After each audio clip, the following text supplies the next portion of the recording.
ready. I'm ready. Sure. What was that voice? That's my Cool guy voice. roll the intro.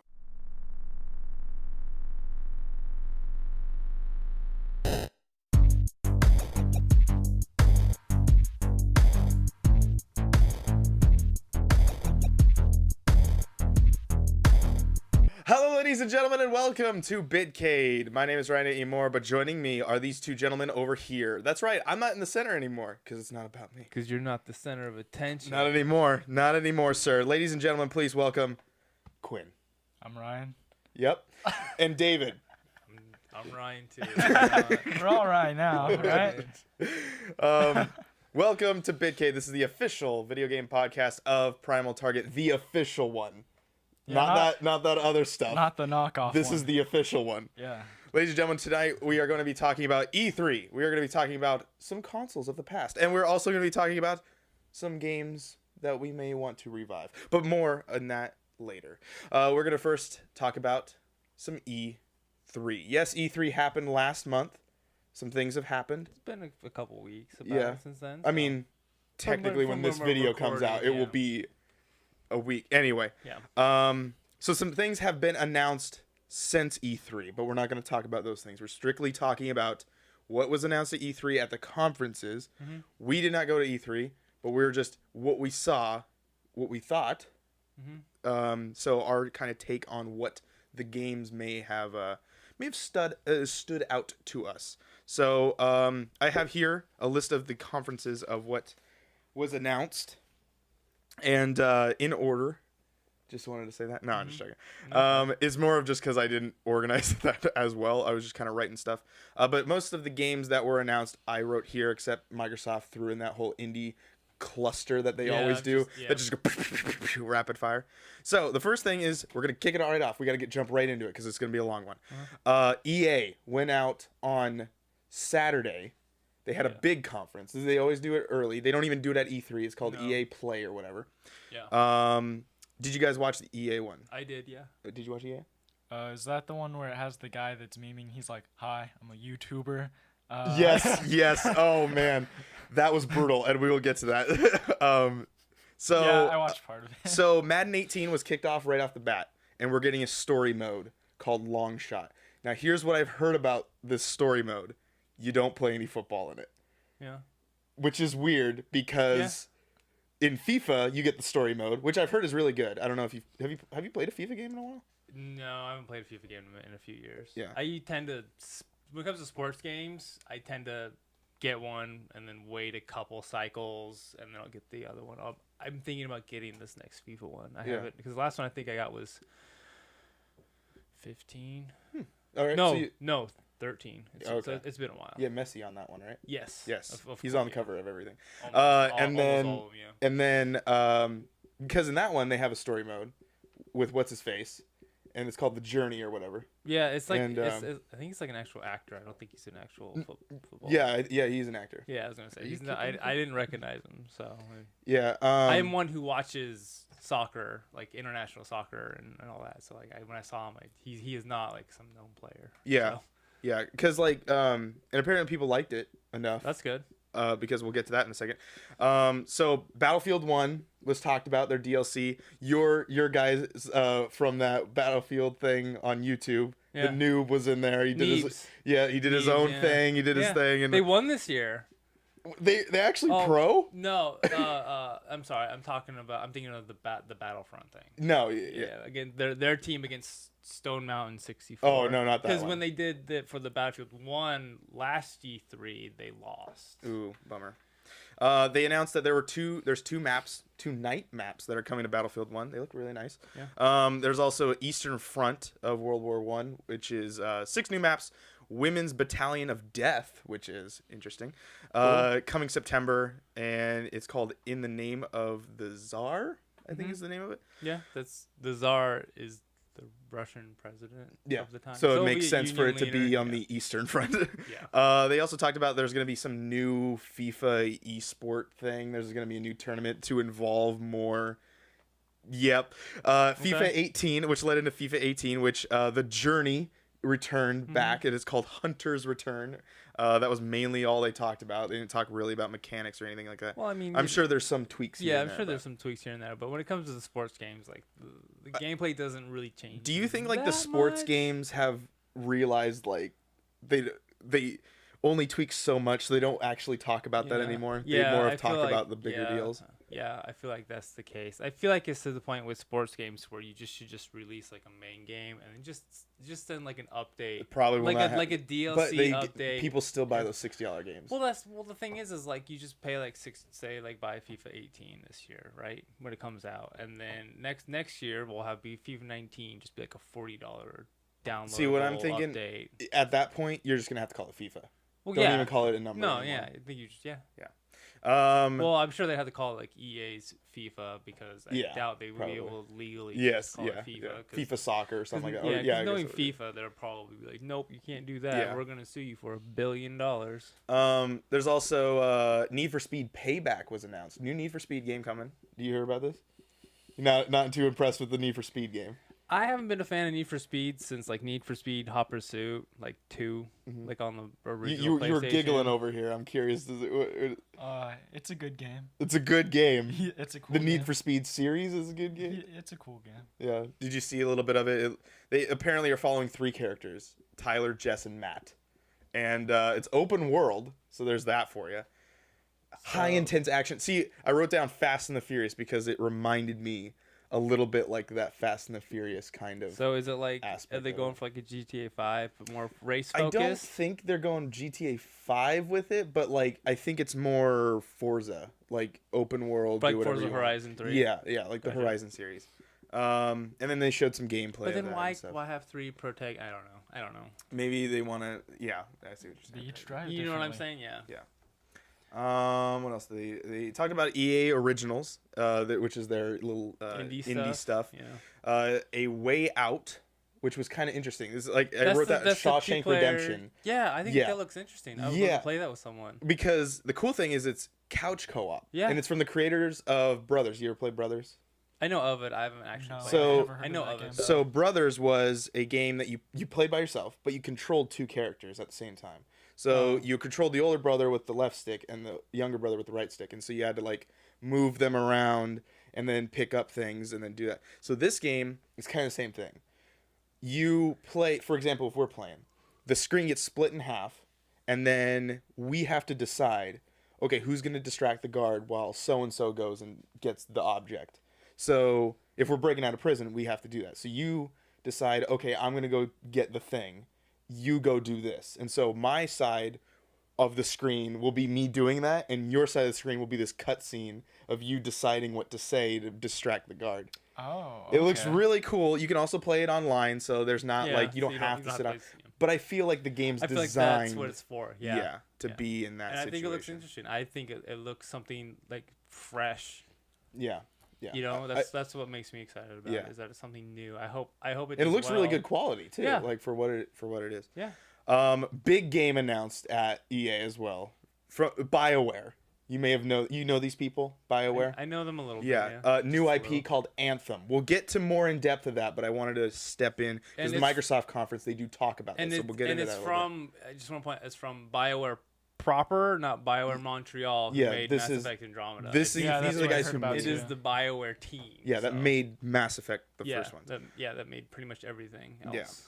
NBA Live coming back from a long hiatus. Yeah, no longer going to be 2K. Yeah, so now there are 2 whatever. basketball games. There's a free demo in August, and there's a thing called The One, and it's spelled exactly like that. That's what's weird about it. It's kind of a story mode-ish. I don't know. They weren't really explaining it very well, but it's like from the streets to the rings, and so like you play on the street ball, and then you get the rings too, and then there's like a 5v5. It's a 5-on-5 pickup games are in the thing too. I mean, that sounds interesting. I think it's something, like I said, fresh to the basketball game stuff, because I don't believe like NBA 2K does anything like that. Yeah. Another thing was obviously this long thing was Star Wars Battlefront 2.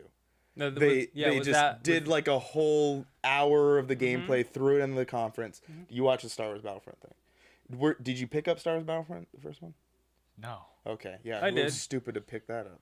Yeah, I did too. I put about. I think I only got to like rank 20 something.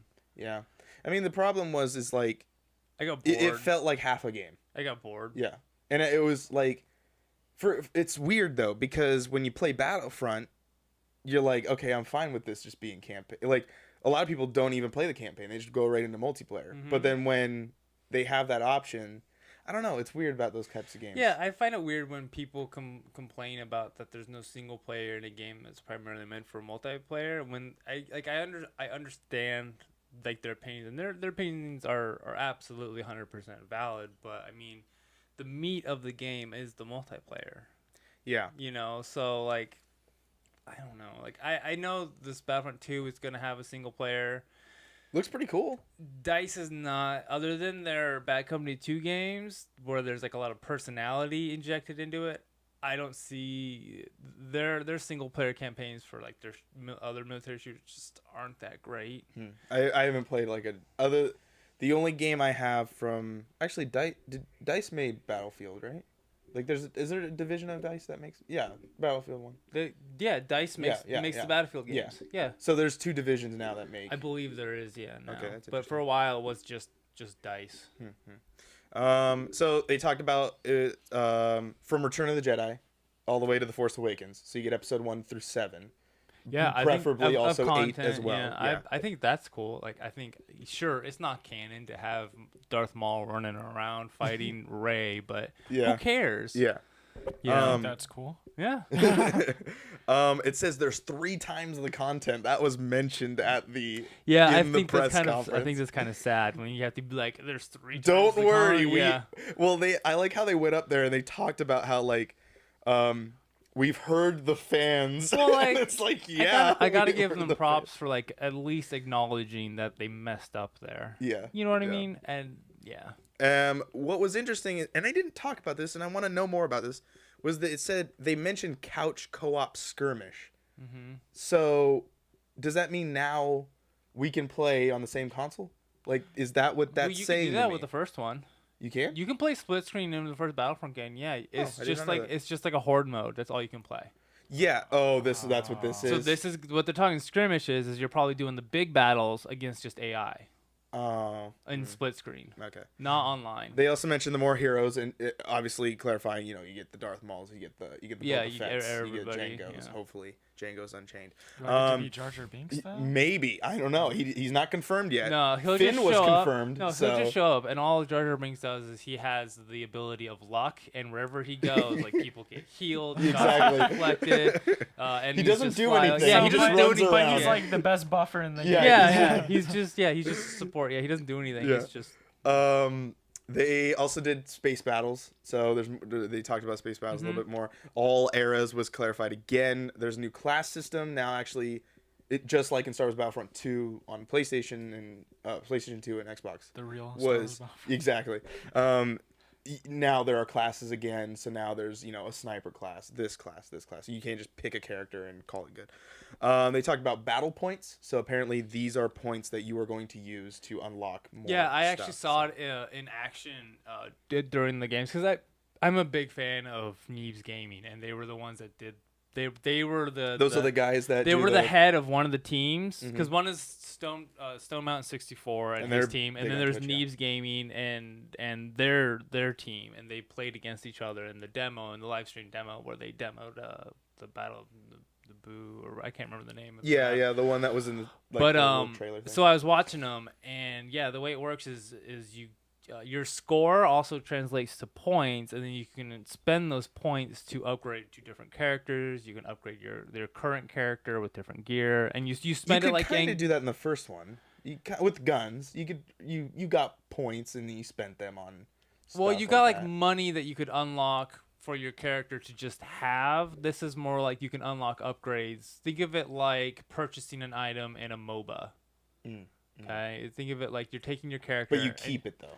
You keep it for the round. So it is like a MOBA where you just Kind of. purchase That like was a that little was mini the upgrade. impression I got, is that if you because you buy it because like let's say you're playing just a basic stormtrooper, right? Just a basic. Yeah. Yeah. stormtrooper. Then you can upgrade to like a more heavily defended stormtrooper. He's got like some armor, maybe like a big, and then you can get, for him you can get like a Gatling gun or like this other ability. But you don't get to keep that. You don't keep it after the game ends. I don't know if I like remember that right. I don't know if I like that at all. So. So yeah. You can use them to purchase coming in as a hero as well. Yeah. Vehicles, You, that was if also you wanted listed to, as well. you can just save your points and you can just get like a hero. Yeah. They showed some gameplay, obviously, for a very long time, for about like a half an hour. Well, it's because they showed them actually like battling. Yeah. You know. Then they talked about Finn and Captain Phasma making their appearance in there. John Boyega coming on there, saying he tweeted out to the Star Wars Battlefront team and said he wanted to be in the game and he's going to be in the game. And then he said if you see a Finn running around kicking a whole bunch of butt, that's him. So, they also talked about seasons of content will be free. I know. I think free that's awesome. DLC. Good. The Last Jedi will be the first of the DLC. So Episode 8 will be the first part of that DLC. The nice thing that I like about this is the fact that you're not splitting up your player base, and I think that's been the biggest problem with shooters in particular, especially when it comes to the DICE games, because the DICE makes really good expansions, but like in Battlefield 3 and Battlefield 4, but like I loved playing those expansion maps, but after like the first like 2 weeks or so of it being out, those servers would just die because everybody would just go back to the vanilla maps because that's what's populated. Yeah. And so I'm glad to see that. I'm sure it was DICE that pushed heavily for this. I'm assuming. I don't know. I can't confirm anything. I'm just assuming that it was DICE, so that way they can maintain their player base over all the maps, because I'm assuming it's just going to be the maps are free. Okay, I bet you the heroes are going to probably be locked, just to be honest with you. Well, if you're using points to buy the heroes, they're probably going to. Yeah, they'll probably do exactly like how Halo 5 is, where you buy the rec packs and you use those to do I think the things. maps will be free just so that it doesn't lock the players out of the maps, but I think like the heroes and the new classes, if they implement new classes, those will probably be behind a paywall. So, you got any final words with the EA thing? No, I was just listening to what you said about that. It kind of makes sense, yeah. But I feel like I'm glad to see that it's EA doing that, because usually when EA does something, not very good. No one wins, it's either does something good for the community. Usually, other developers and publishers follow suit. So I'm hoping any final words for EA. Not in particular, no. How do you feel the EA conference went? Well, how about this? We'll rate how they went with a thumbs up or a thumbs down. Okay. I mean, I guess it was a thumbs up. Okay. I'm not a big fan of like the sports games. I like the FIFA games, but like I said, I haven't bought a Madden game since like the PlayStation 2. What about you? I like the jokes associated with it. The jokes. I was gonna mention how Jesse went on there, but we're just gonna move on from that. He embraced it. I saw on his Twitter, he was like, "I'm glad it became a meme." Oh, so if you know who Jesse is from YouTube, Prank versus Prank, now he doesn't do that anymore, but he kind of messed up a little bit. He's on like, that "Well, thing. I'm a YouTuber, and I got my buddy." I don't remember what. Yeah, because he said it, and then he was like, so it's a good game. Yeah, good game. And it starts clapping. It was not very good.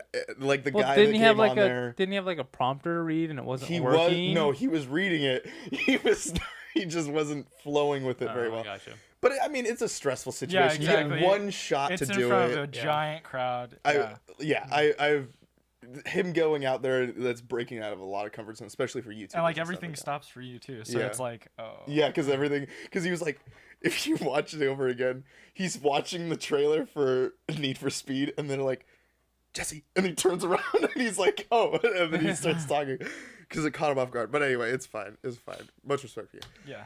But we go into Sunday, and now it is Xbox. This is the Xbox conference. This is the thing we've been all waiting for the Xbox, of trying to figure out what the heck this stupid Xbox Scorpio is, and we find out it's Xbox One X. I think they should have stuck with Scorpio, personally. I mean, it is a project name, so you can't. Yeah, I know. Someone pointed out, though, that I thought this was actually really clever if they did it intentionally. If you take the initials, it's Xbox. Yeah. Oh, yeah. I also did this, XOX.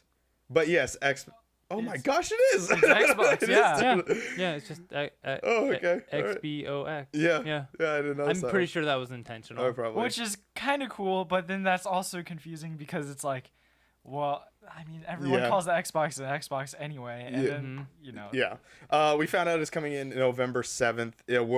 Worldwide launch.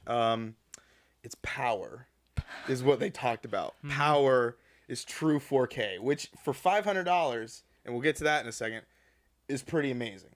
Because if you were to buy a PC that did exactly what that does, it's insane. Like this computer here is not 4K. Well, the thing is there was a guy out there. I don't know the name. And I was watching it on a YouTube video, and they were pointing out that this guy went and built a PC that can play games just as good as the Xbox One X, but instead of 4K 60 frames or 4K 30 frames, that was the only difference. It came like $564 for that PC. Mm-hmm. So But could he play the 4K Ultra HD stuff? yeah. Oh, okay. Yeah, he just 'Cause- couldn't play it at 60 frames. That was the only thing. So this is bumping that. So this Yeah. So most likely Xbox is taking a loss on this one. Xbox is probably taking they're either breaking even or taking a loss. Like, Okay. let's be honest. Yeah. They talked about I think I wrote 8 million pixels, so that's obviously what they're on going to the go whole for. the whole I, screen, for some reason, did not even correct my Dolby spelling here, but it's going to be running with Dolby, which is great because that means if you have that really cool LG TV that's compatible with the Dolby thing, they're running with that as well. But I mean, most consoles nowadays have that port in there that can run with Dolby surround sound. It's going to be running 4K Ultra HD. Not really surprised considering that That's what they've been the talking Xbox about One for S. forever. I have a feeling that's the reason why, and it being true 4K across everything, and putting the 4K Blu-ray player bumped them up to $100. That from Well, the that thing is- $100 that the PS4 Pro is. Well, the thing is just a regular true 4K Blu-ray player, just by itself, is like $300. Just for a true 4K non-upscaling 4K, yeah, is like $300. Compatibility is all the Xbox One accessories, Mm-hmm. which is not a shock now that it explained that it is still the Xbox One X. It's just Yeah. a pro version of it. Yeah. Improves the 1080p. So here's the other thing. A lot of people question this. I get this a lot. Especially, I was talking with my mom about this because my brother wants an Xbox One X.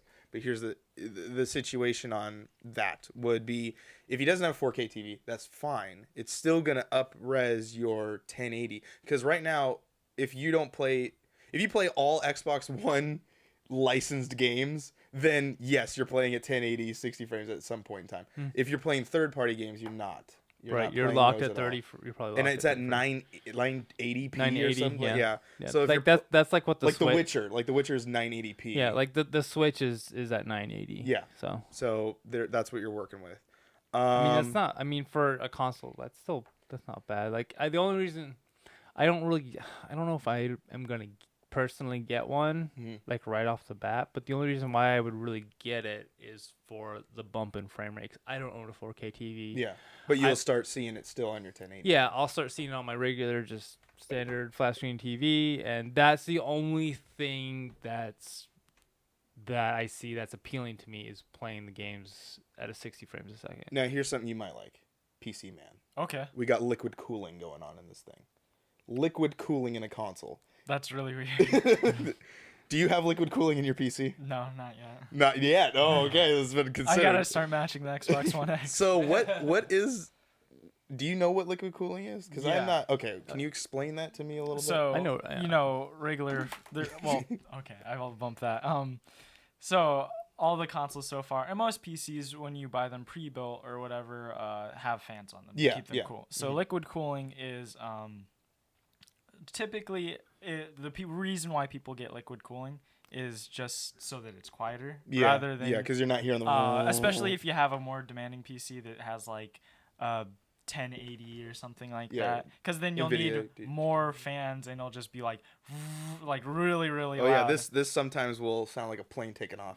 It has a 1070. So So liquid cooling is just has weird little water pack, I guess, and then every once in a while it'll just have the water like sort of go against the metal, I guess, to keep it cool.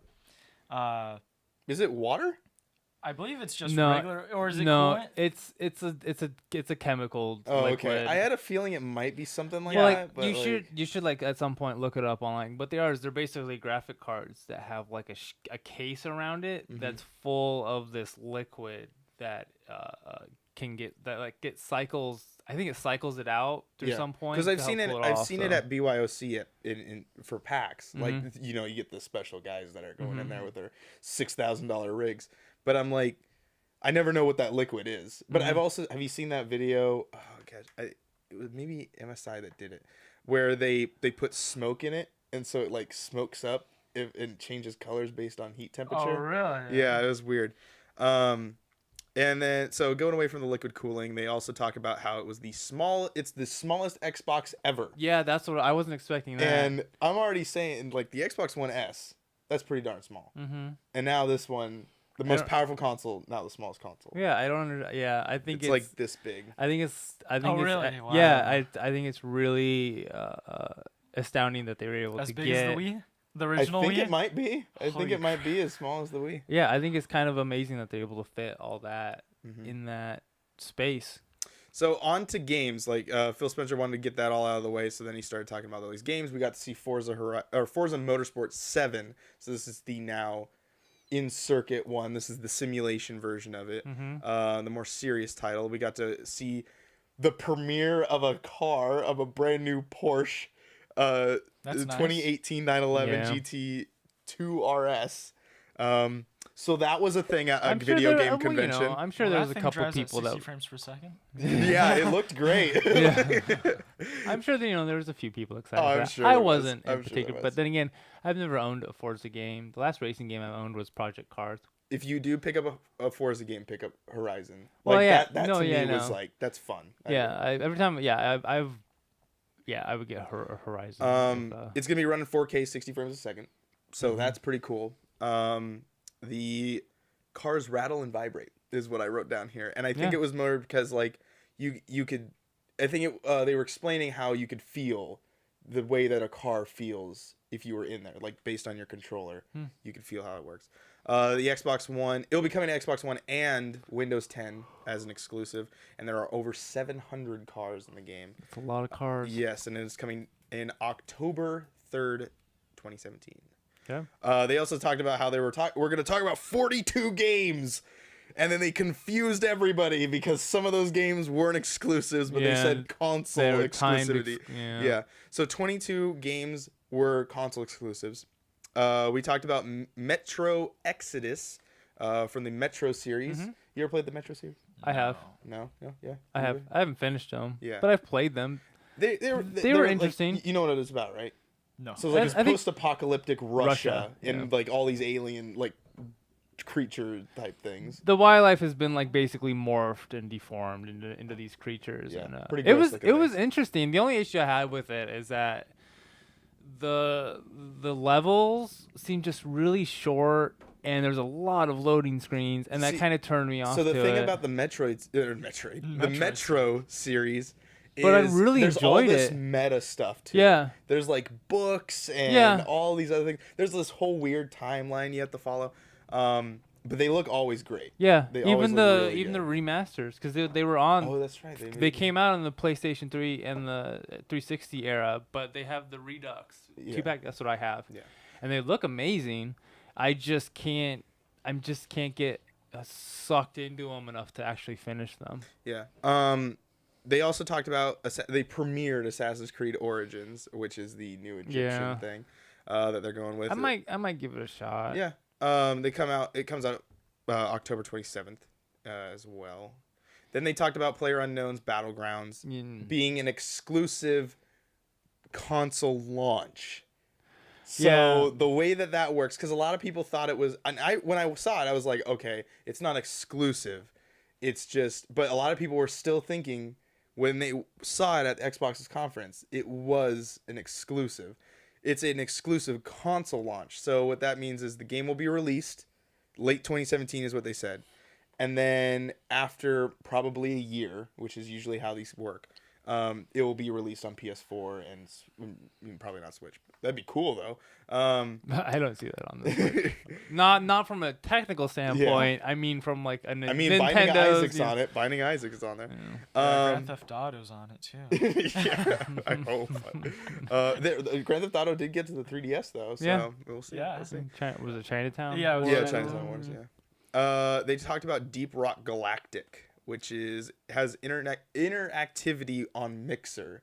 If you know what Mixer is, that's Microsoft's answer to Twitch. Yes. And it will be an Xbox exclusive. I was confused because I went and checked out Mixer for a while. I know it's kind of off topic. No, I'm talking about Mixer right now because I went into Mixer and I went on Mixer just to see what was going on, and there was people playing like Final Fantasy 14 and like these PlayStation games on it. Yeah, and because I'm you can like, go through Windows. Yeah, and I'm sitting here and I'm like, oh, is this coming out is this out in Japan already? And then, no, it made me sad. Yeah. They also talked about a lot of people were looking forward to it for a long time. Is State of Decay 2. I never played the first one just because there was no multiplayer. I remember that being like you're the a PlayStation big person, so you didn't get to play, or did you get a PlayStation? I don't know what State of Decay is. State of Decay was not on the PlayStation. Yeah, no, but I'm saying like if he got to play it at all. Because it looks interesting, but I feel like it would be a better experience in co-op. Yeah, with State of Decay it's a zombie game. It's like GTA. The problem with it is it's one player. Now, what I'm hoping is that this one's 2 players. Oh no, it was no. They've said it's multiplayer. This one is. Okay, they did during the conference. One, that was like the big thing is that they. Because cool game, great story. Yeah, you build a base, you gather survivors to help defend it, you gather resources, and it's in this big open world. It's like a more polished DayZ, I guess. Yeah, that's what I would say. Take H1, take DayZ, take the multiplayer out of it. Yeah. Add a story to it, and there you go. Yeah, and I felt like that game would have been a lot better, at least cooperative. Yeah, it came out on 360. The 360. Oh, it came out on 360. Mm-hmm. Okay. Yeah. This one's gonna be the sequel to it. There's an HD on the one, but I would have been all in it if I could have played it with some other person. I think just even co-op would have made it better. The other game they talked about was the Dawn Project. Now this is an exclusive, as far as I know, but they were really targeting the esports situation because they had this shoutcaster on there, and he's like, "Yo, so and so." Oh, I remember that. I don't remember the game, but I remember him. It looked kind of cool. Like the art was kind of cool, but there's also interconnectivity with Mixer. That threw me off because now it's like, okay, can I play this game and not have to stream? Because I really don't want to stream on Mixer. Like, you can't force me to buy this game and then go play on Mixer. Maybe you get like some sort of people Mixer throw skin. you stuff. People throw you stuff into the game, like a battle gauntlet kind of thing. Oh. Yeah. They also talked about Minecraft. Obviously, Microsoft's big old purchase years ago is making them a ton of money. I'm actually really excited for this update for Minecraft. It's this weird game about. It's kind of like Legos, okay? Legos. Yeah. I should have said it's kind of like Mega Blocks, just really go off the beaten path. Now they really talked about playing together. This was a main topic they talked about. Uniting PC, mobile, VR, and console. Oh, so they can all play together now? Except for PlayStation. Except for PlayStation. Everybody but PlayStation. Yep. Yeah. Well, Did you? Now I know we're not talking about stuff that's come out since, but I have to point this out that it has been said with the Minecraft cross-platform to play with Xbox. The person not on the Xbox has to have Xbox Live. Has to be a member. Oh, okay. So like if Rebecca, so you sign in through an Xbox Live account. You will to play sign up with. to like a Microsoft Live account, yes. And if you're not, so if I'm on Switch, yes. So there will be a little prompt. Yeah, there should be a prompt for it. So like if makes sense. Like if we bought Minecraft for the Switch and Rebecca wanted to play with the Switch and I want to play on the Xbox with her, she would need to be an Xbox Live member. I think you need to be a gold member.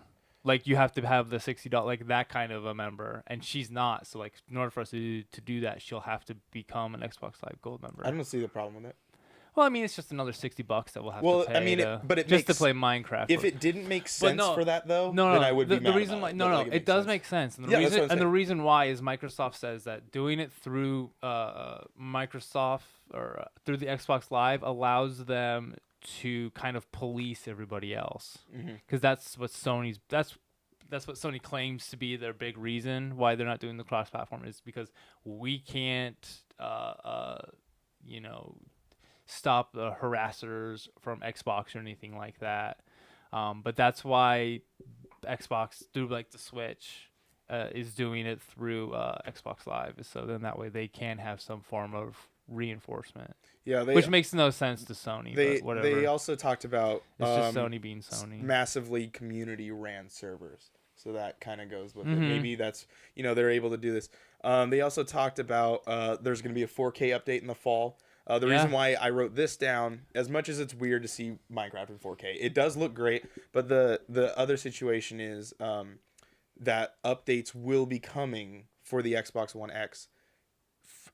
For Minecraft, it's going to be free. I'm assuming some other titles have said that they are going to be getting some updates as well that are already out. Like Final Fantasy's getting one, and I'm pretty sure that one's free too. Usually those updates are free. They especially should with be. Minecraft. They The most only likely thing are. that you really have to pay for in Minecraft is skins and texture packs. They talked about the super duper graphics update. Is what Yeah, they I call love it. the That's name. actually what it's called. I love the name. Here's something, Quinn, you seen here on the list: Dragon Ball.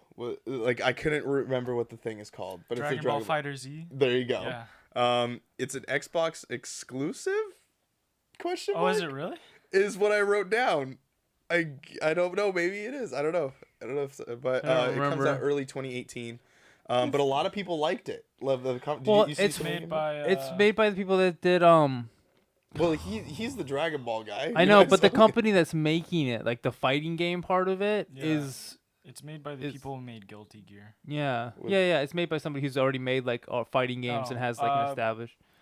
I don't know if it is Arc System Works that made Guilty Gear. I don't think it is, but it's people that know how to actually make fighting games. it's a So developer they that people used are to be a part of this game, and then some of them left and made this. No, they it's the didn't same leave. people. They're Yeah. just making this game. one. Yeah. So you've seen some of the Dragon Ball stuff. You're a Dragon Ball fan.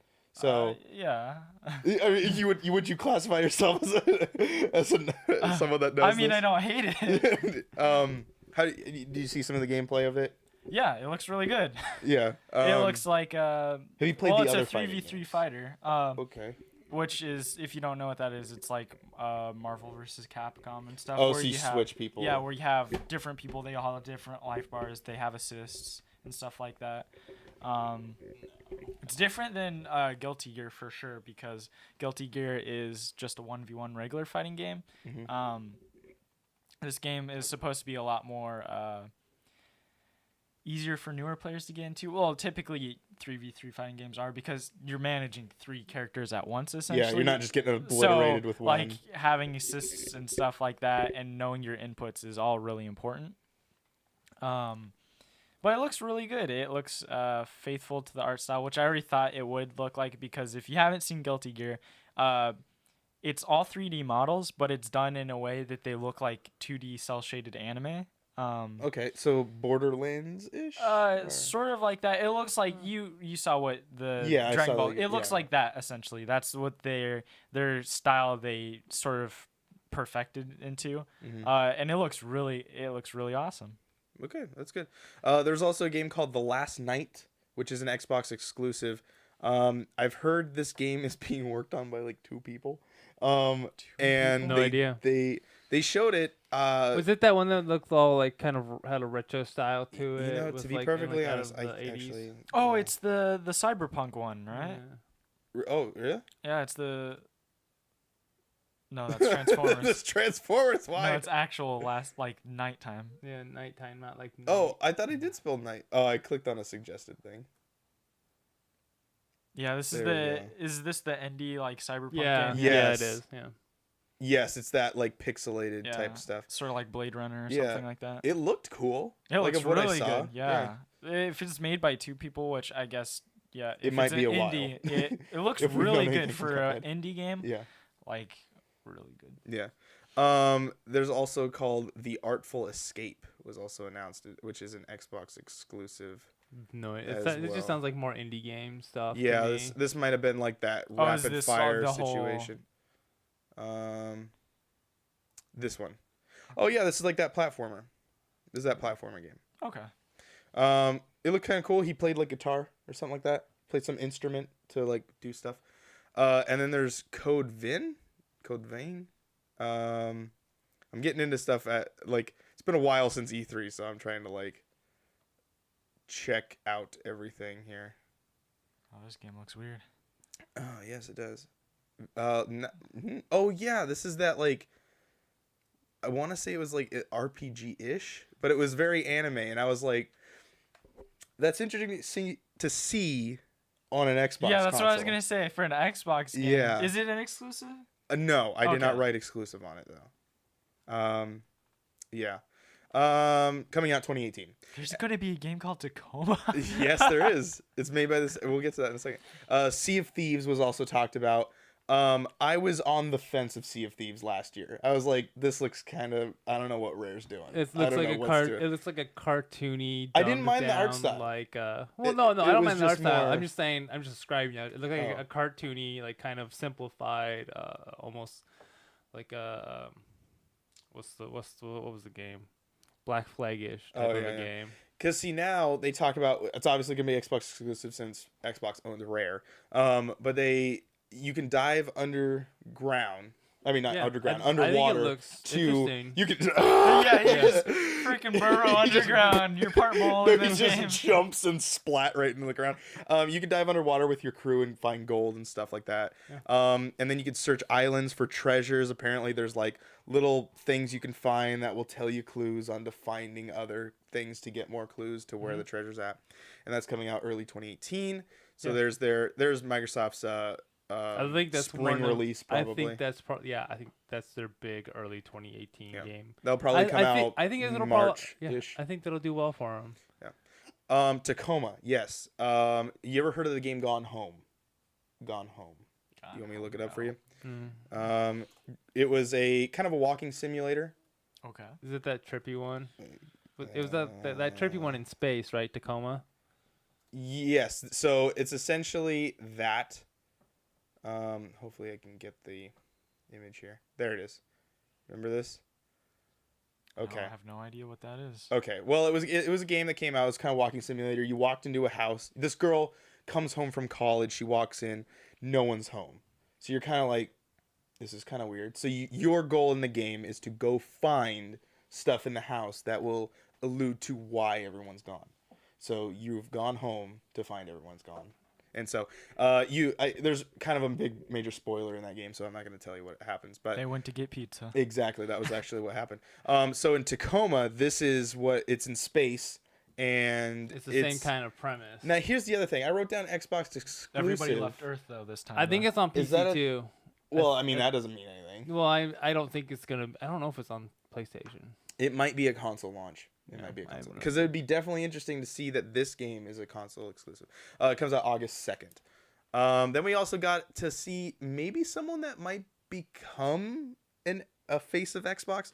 Probably for Super the- Lucky's Tale. Maybe for children. No, but here's the thing. When I saw it, I'm like, the one I immediately thought, this could be like the Sonic, this could be Microsoft Sonic, essentially. In the sense of like, you got Gears of War, you got, Marcus Phoenix, and then you Right. have Master saying- Chief representing Halo. You don't have that, like, yes, we don't, the we don't, little the kids' children, audience.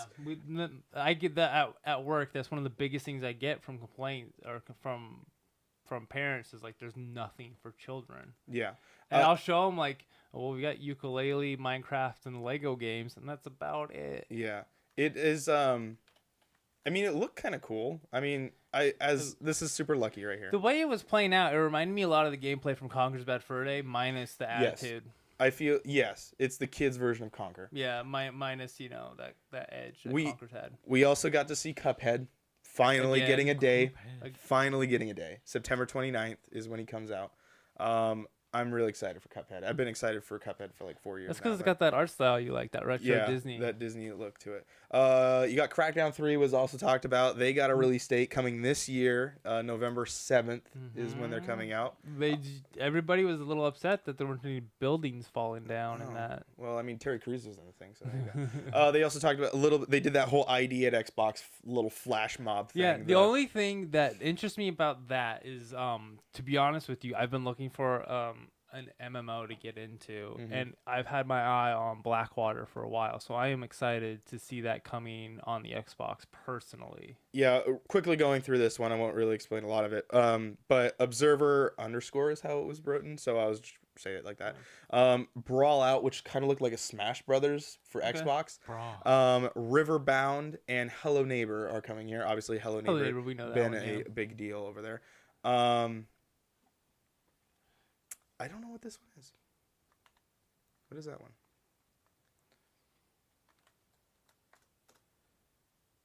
Ashen?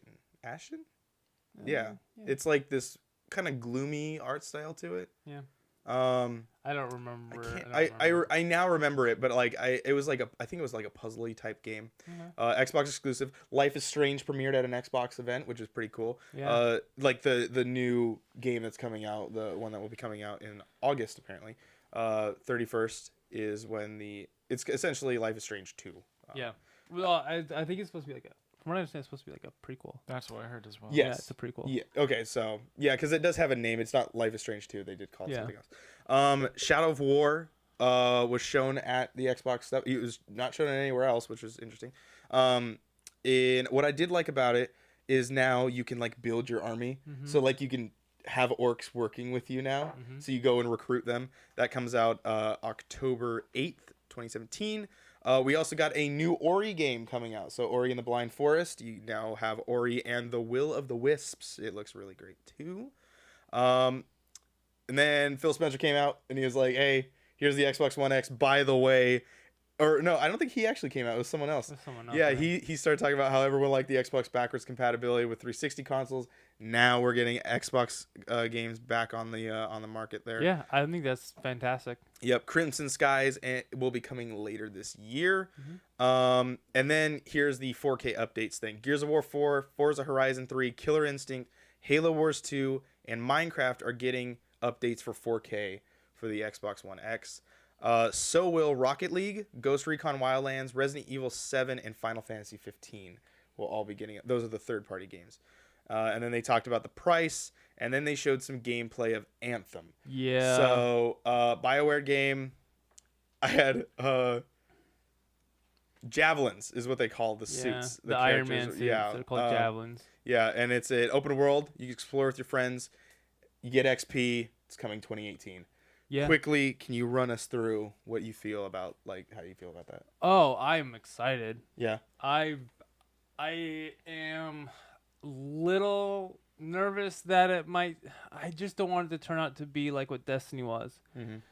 You know, I want it to be what it showed us and what it showed us it can be, and not just be just this empty. See, I'm not a Destiny fan, and even when I saw Destiny, I'm not a big Destiny fan either. Because when I saw Destiny, even when it was announced, I was like, I'm still not getting this. No, see, when it was announced, cool. I was super hyped into Destiny, but then I was excited for it because it looked really interesting, like a first-person shooter MMO game, but that wasn't what we got. Yeah.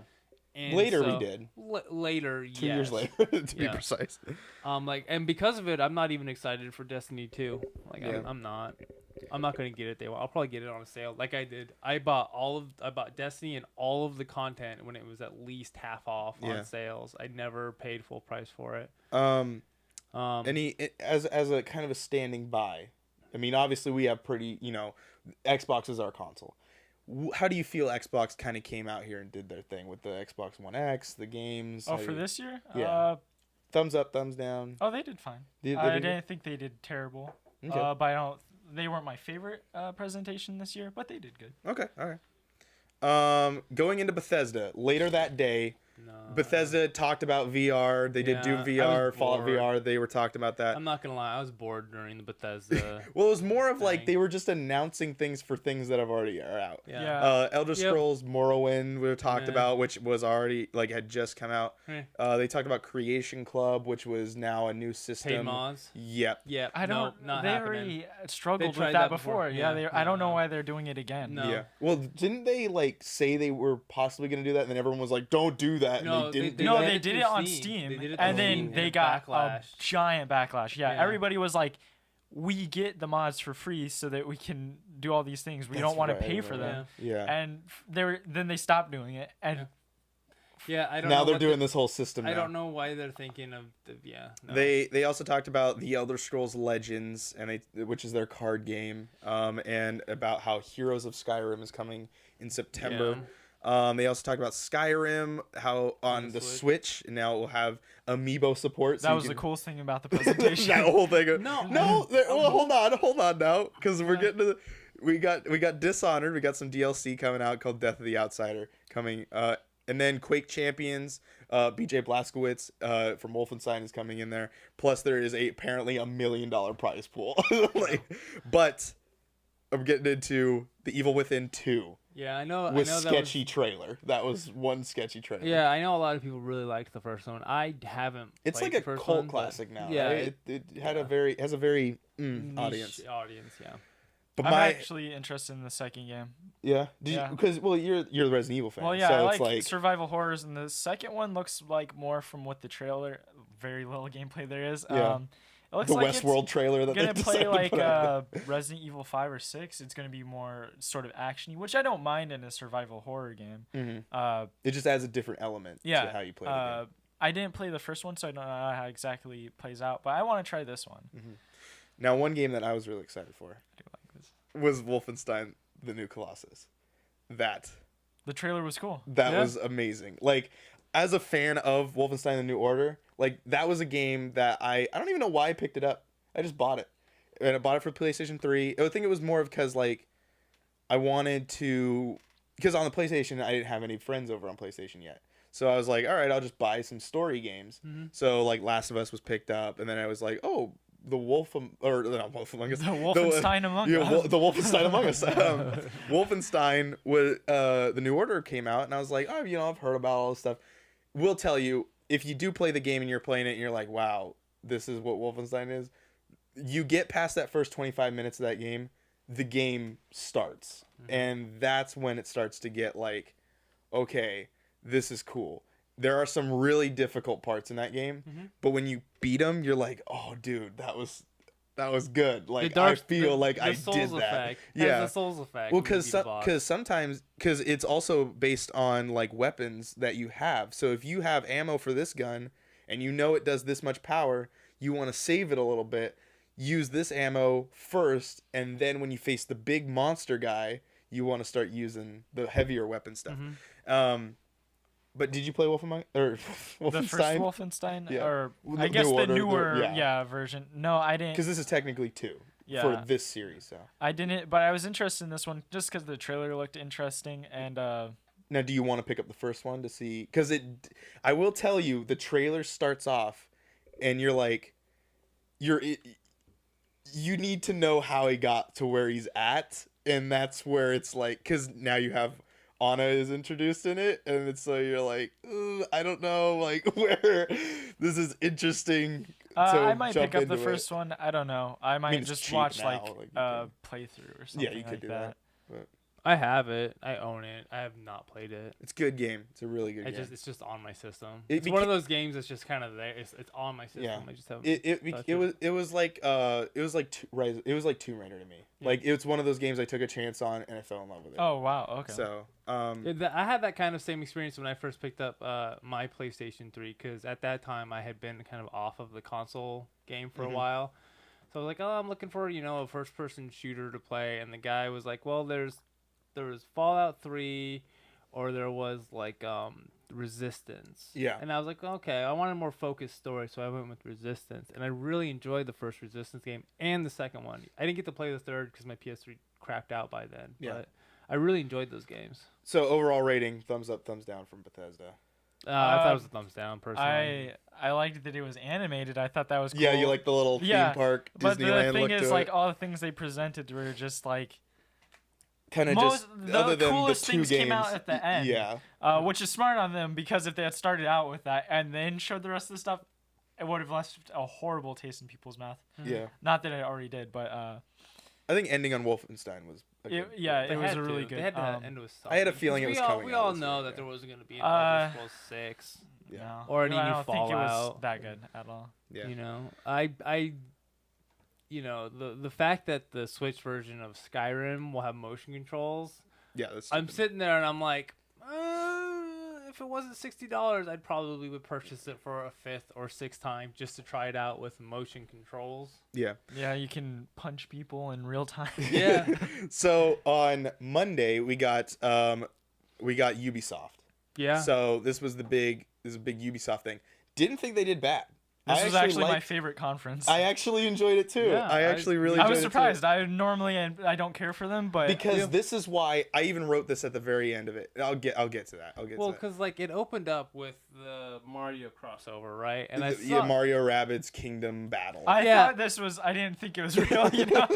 I saw it and it doesn't resonate with me. I see it. I'm like, it just looks like XCOM with Mario. It is XCOM. It's XCOM with Mario, yes. And, but I heard it gets very complicated. Yeah, and I look at it and I'm like, oh, this doesn't do it. This just doesn't do it for me personally. And then I was like, this is what they're opening with. The rest of this is now. Suck. Here's why I enjoyed the way that they presented this game. Mm-hmm. Is because there's a backstory to this whole thing. You saw the guy crying in the crowd. Yeah. So that is the creative director, and his dream has always to make something of Mario oriented, Mario game. Oh. And so when Miyamoto came up there and he gave him a personal shout out, he broke down crying. And I was like, this is because that was the coolest thing that's ever happened to him in his life. And that's what I loved about the Ubisoft conference. They didn't focus on Aisha Tyler. They I'm didn't so get glad. something. They didn't give all these things. Here's the thing. What'd she call it? What was her word? Girlwood or whatever? Ladywood or something like that. Yeah. Here's the thing. God. That was the worst. I like Aisha Tyler when she's not being forced into a situation. Like when she's herself, like on podcasts and things like that, she's great. That she didn't fit in that sort of situation. Like French. Yeah, like, I know she Ubisoft. I know she feels like she needs to prove that she's like a gamer and all that. I do think she is a gamer, but I don't think she's good as a game presenter. Yeah. I mean, it takes. I mean, look at Jesse had a problem too. Yeah. But yeah, it was the game. The whole conference revolved around the developers, and that was something that Ubisoft took amazingly. And like that was every single time a developer came up there, like even it was a very emotional situation.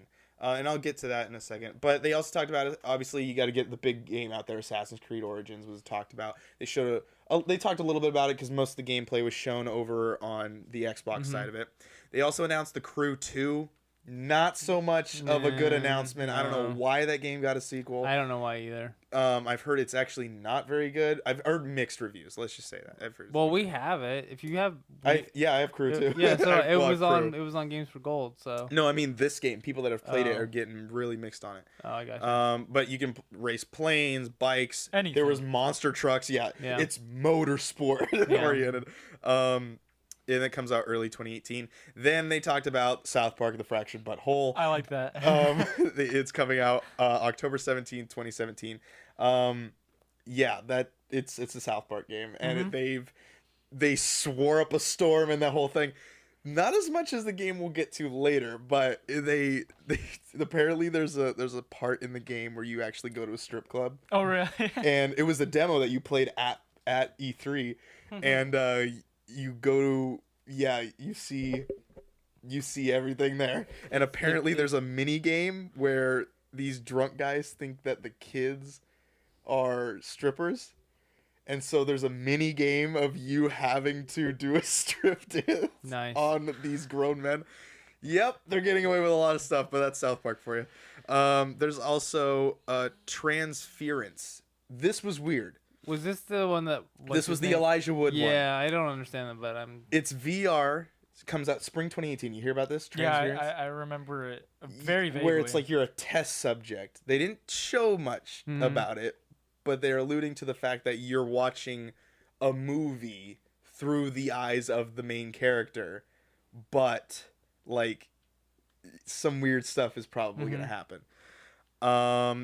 They also talked about Skull and Bones, which apparently is running on the Assassin's Creed 4 like I think that looks sailing situation. I think that looks interesting. It looks interesting. Better not be $60 because I'm gonna be very angry. Oh, you know it's gonna be $60. Yeah, probably. It's gonna be $60. It's gonna have 4 different. Because they say you can play by yourself, well, but like, I mean, don't know. there's gonna be the standard edition, gold edition, deluxe edition, Pirate ultimate no, it's the edition. season. They do the season what? Pirate edition. Pirate edition. Yeah. That's probably what it is. Booty edition. That's Yeah. what I call it. Comes in a chest. That would be cool. You remember the Borderlands 2?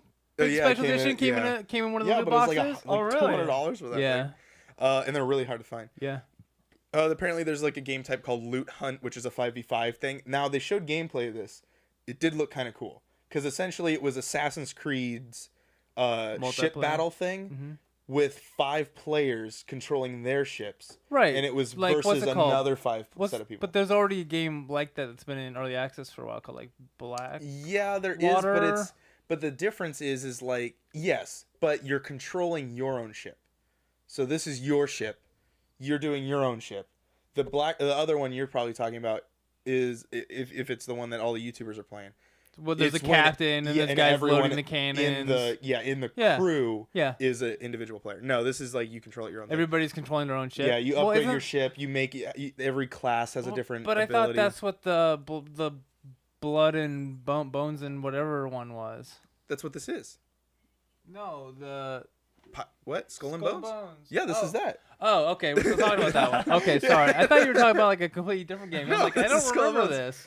this. And then they also had like so at the end of each round there's a thing called the pirate hunters go out, and apparently they're really hard to kill. Well, they're like an so AI. They're to essentially end to the fight. push you out of the area. Yeah. Yeah.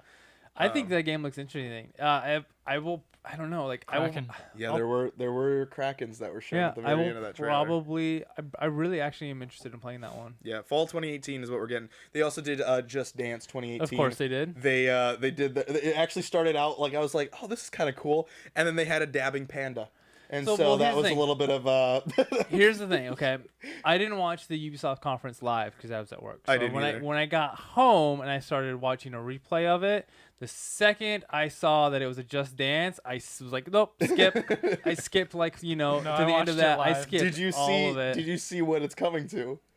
PlayStation 3, Nintendo Wii, and Xbox 360, and every console. They said it's coming to every console, and they weren't That's lying. because it's just you're just watching a video.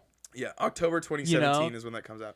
Then South Park decided they were going to make a phone game called Phone Destroyer. Point Destroyer, yeah. They also talk about Starlink Battle of Atlas, which was like their Toys to Life type of game. See, I thought that looked interesting until I saw the physical toy part, and I was like, no. You don't like it when it's attached to that Frankenstein controller that you're going to have? Well, no, Did you see because this? then it's like because it's like first of all, I think those kind of things, other than amiibos, are kind of their own or kind of another thing. But when it comes to the games like the Skylanders, I don't know that I'm kind still of stuff. surprised Skylanders is going on. Yeah, when it comes to the games like Skylanders and Lego Dimensions and then the Disney Infinity that failed, Rest in peace. I don't like those kind of games. They just rub me the wrong way. Like if that was just what the game was, minus the whole physical toy model compartment of it, Yeah. I think it would have been just fine. I don't like the fact that in order to upgrade a ship, I have to go out and spend money. Yeah. Well, the thing was about the reason why I like Disney Infinity was the user created content Yeah. of like people created this stuff, these little mini games inside Disney Infinity, Well, that's and cool. that's what made it cool. And then they canceled it, and I was like, It's 'cause it wasn't come selling. on! It And then wasn't selling. hey, I bought my Boba Fett, so I'm fine. Like that was the one I was looking for, and I found it. Yeah. So that'll be coming to Switch, PS4, and Xbox One. They also talked about the Steep DLC, the first big Yeah, DLC I was for it. probably one of maybe Road 10, to the Olympics. Yeah, I was probably one of the 10 people watching it who were actually excited for that. Yep. I actually really enjoy Steep. I have, I've gold medaled No life. everything. Oh, really? Yeah. Apparently, there's like less than like 2% of people who've played the game. Like when I got the achievement for it, you know how yeah, it says like really, how many percent? Yeah, like 0.2% of the people who've played Steep like have gotten this achievement. Have gotten like gotten gold medals on all of the little events you can do. So not a lot of people. Yeah, no, there's not a lot of people, and there are a lot of people that actually play that game. Like whenever I go in there, because I play it every now and then, it's still fairly populated. Oh yeah, and it's a great game, great looking game. I really like that game, so I'm really excited for this DLC. Another game that was announced, the big one from we have already known was coming out was Far Cry 5. Yeah. Not a big Far Cry fan. I don't know if you. I've played them. I haven't beaten them. No, never played a single one. I could never really get into them. The fourth one. Well, not playing that one. Matt Mercer comes in halfway. Oh, sweet. Never mind. I'll play it. I don't know if he's in the game. I could never really get into them. Yeah. To be honest with you, I think this one looks interesting, but they stole our name, so it's whatever. I think it has more to do with the setting and the story than anything else. Yeah, it takes place in Montana. There's Boomer the dog. Yeah. So that was a pretty good selling point on that one. The dog's gonna die though. Probably, most likely. In the game. Well, everybody's just gonna name it dog meat. They talked about co-op, but like I wrote co-op in the story because it looked like it was co-op in the story, but they didn't say that. Well, they just said it has co-op in it. Well, the last 2 Far Cry games have been very heavy in co-op. But not in the story, right? It's just been another thing. Far Cry 4. Oh, wait, no, Far Cry 4 did have that. Far Cry 4 and Far Cry Primal. I think Far Cry Primal was single player, though. What? No, I don't know. Actually, I don't know. I never played that one. Yeah. But I know Far Cry 4 was very heavy in multiplayer. Yeah. And then, to top it all off, we got Beyond Good and Evil 2. I'm so excited for that. You saw the trailer for that. Yeah, I was pumped. Now, how did you like the art style that they were going with? It was good. Yeah, because like I like the monkey guy. No, so like a lot of F-bombs. I'm really a game has to interest me in like art style and visuals and like gameplay. Well, this didn't really have a gameplay, but personality, you know. Yeah. Have you seen the tech demo videos that they released just recently where they showed I just watched this thing. They so just a couple days ago or like last week they started releasing in-game asset and tech demos of it, and it looks like the trailer. Oh really? Like it looks really good. Now, granted, they're playing it on a PC in 4K. Yeah. But like they showed a ship. And then they opened it up, and a ship came out of it, and then you came out of that, and then like it's all to scale, and it was really like that's pretty much all it was, but it was really cool, and it looks really good. And he was just saying like, the reason why you're here is you're just like delivering a pizza, and then you can just see what happens. Yeah. And I'm like, that's so cool. Yeah. Did you play the first one? No, I didn't. I did. Because it was an Xbox game, right? Oh, it's on GameCube too. Oh, yeah, it was on it was a cross-platform game back then. I always wanted to play it, but when I was younger, I couldn't play M-rated games. My parents wouldn't let me, and that game came out 2003, 2004. Wasn't Beyond Good and Evil? It was an HD. Yeah, it was free, right? No, it was free on Games for Gold. Yes, backwards compatible. Yes, but there was an HD version of it on Xbox 360.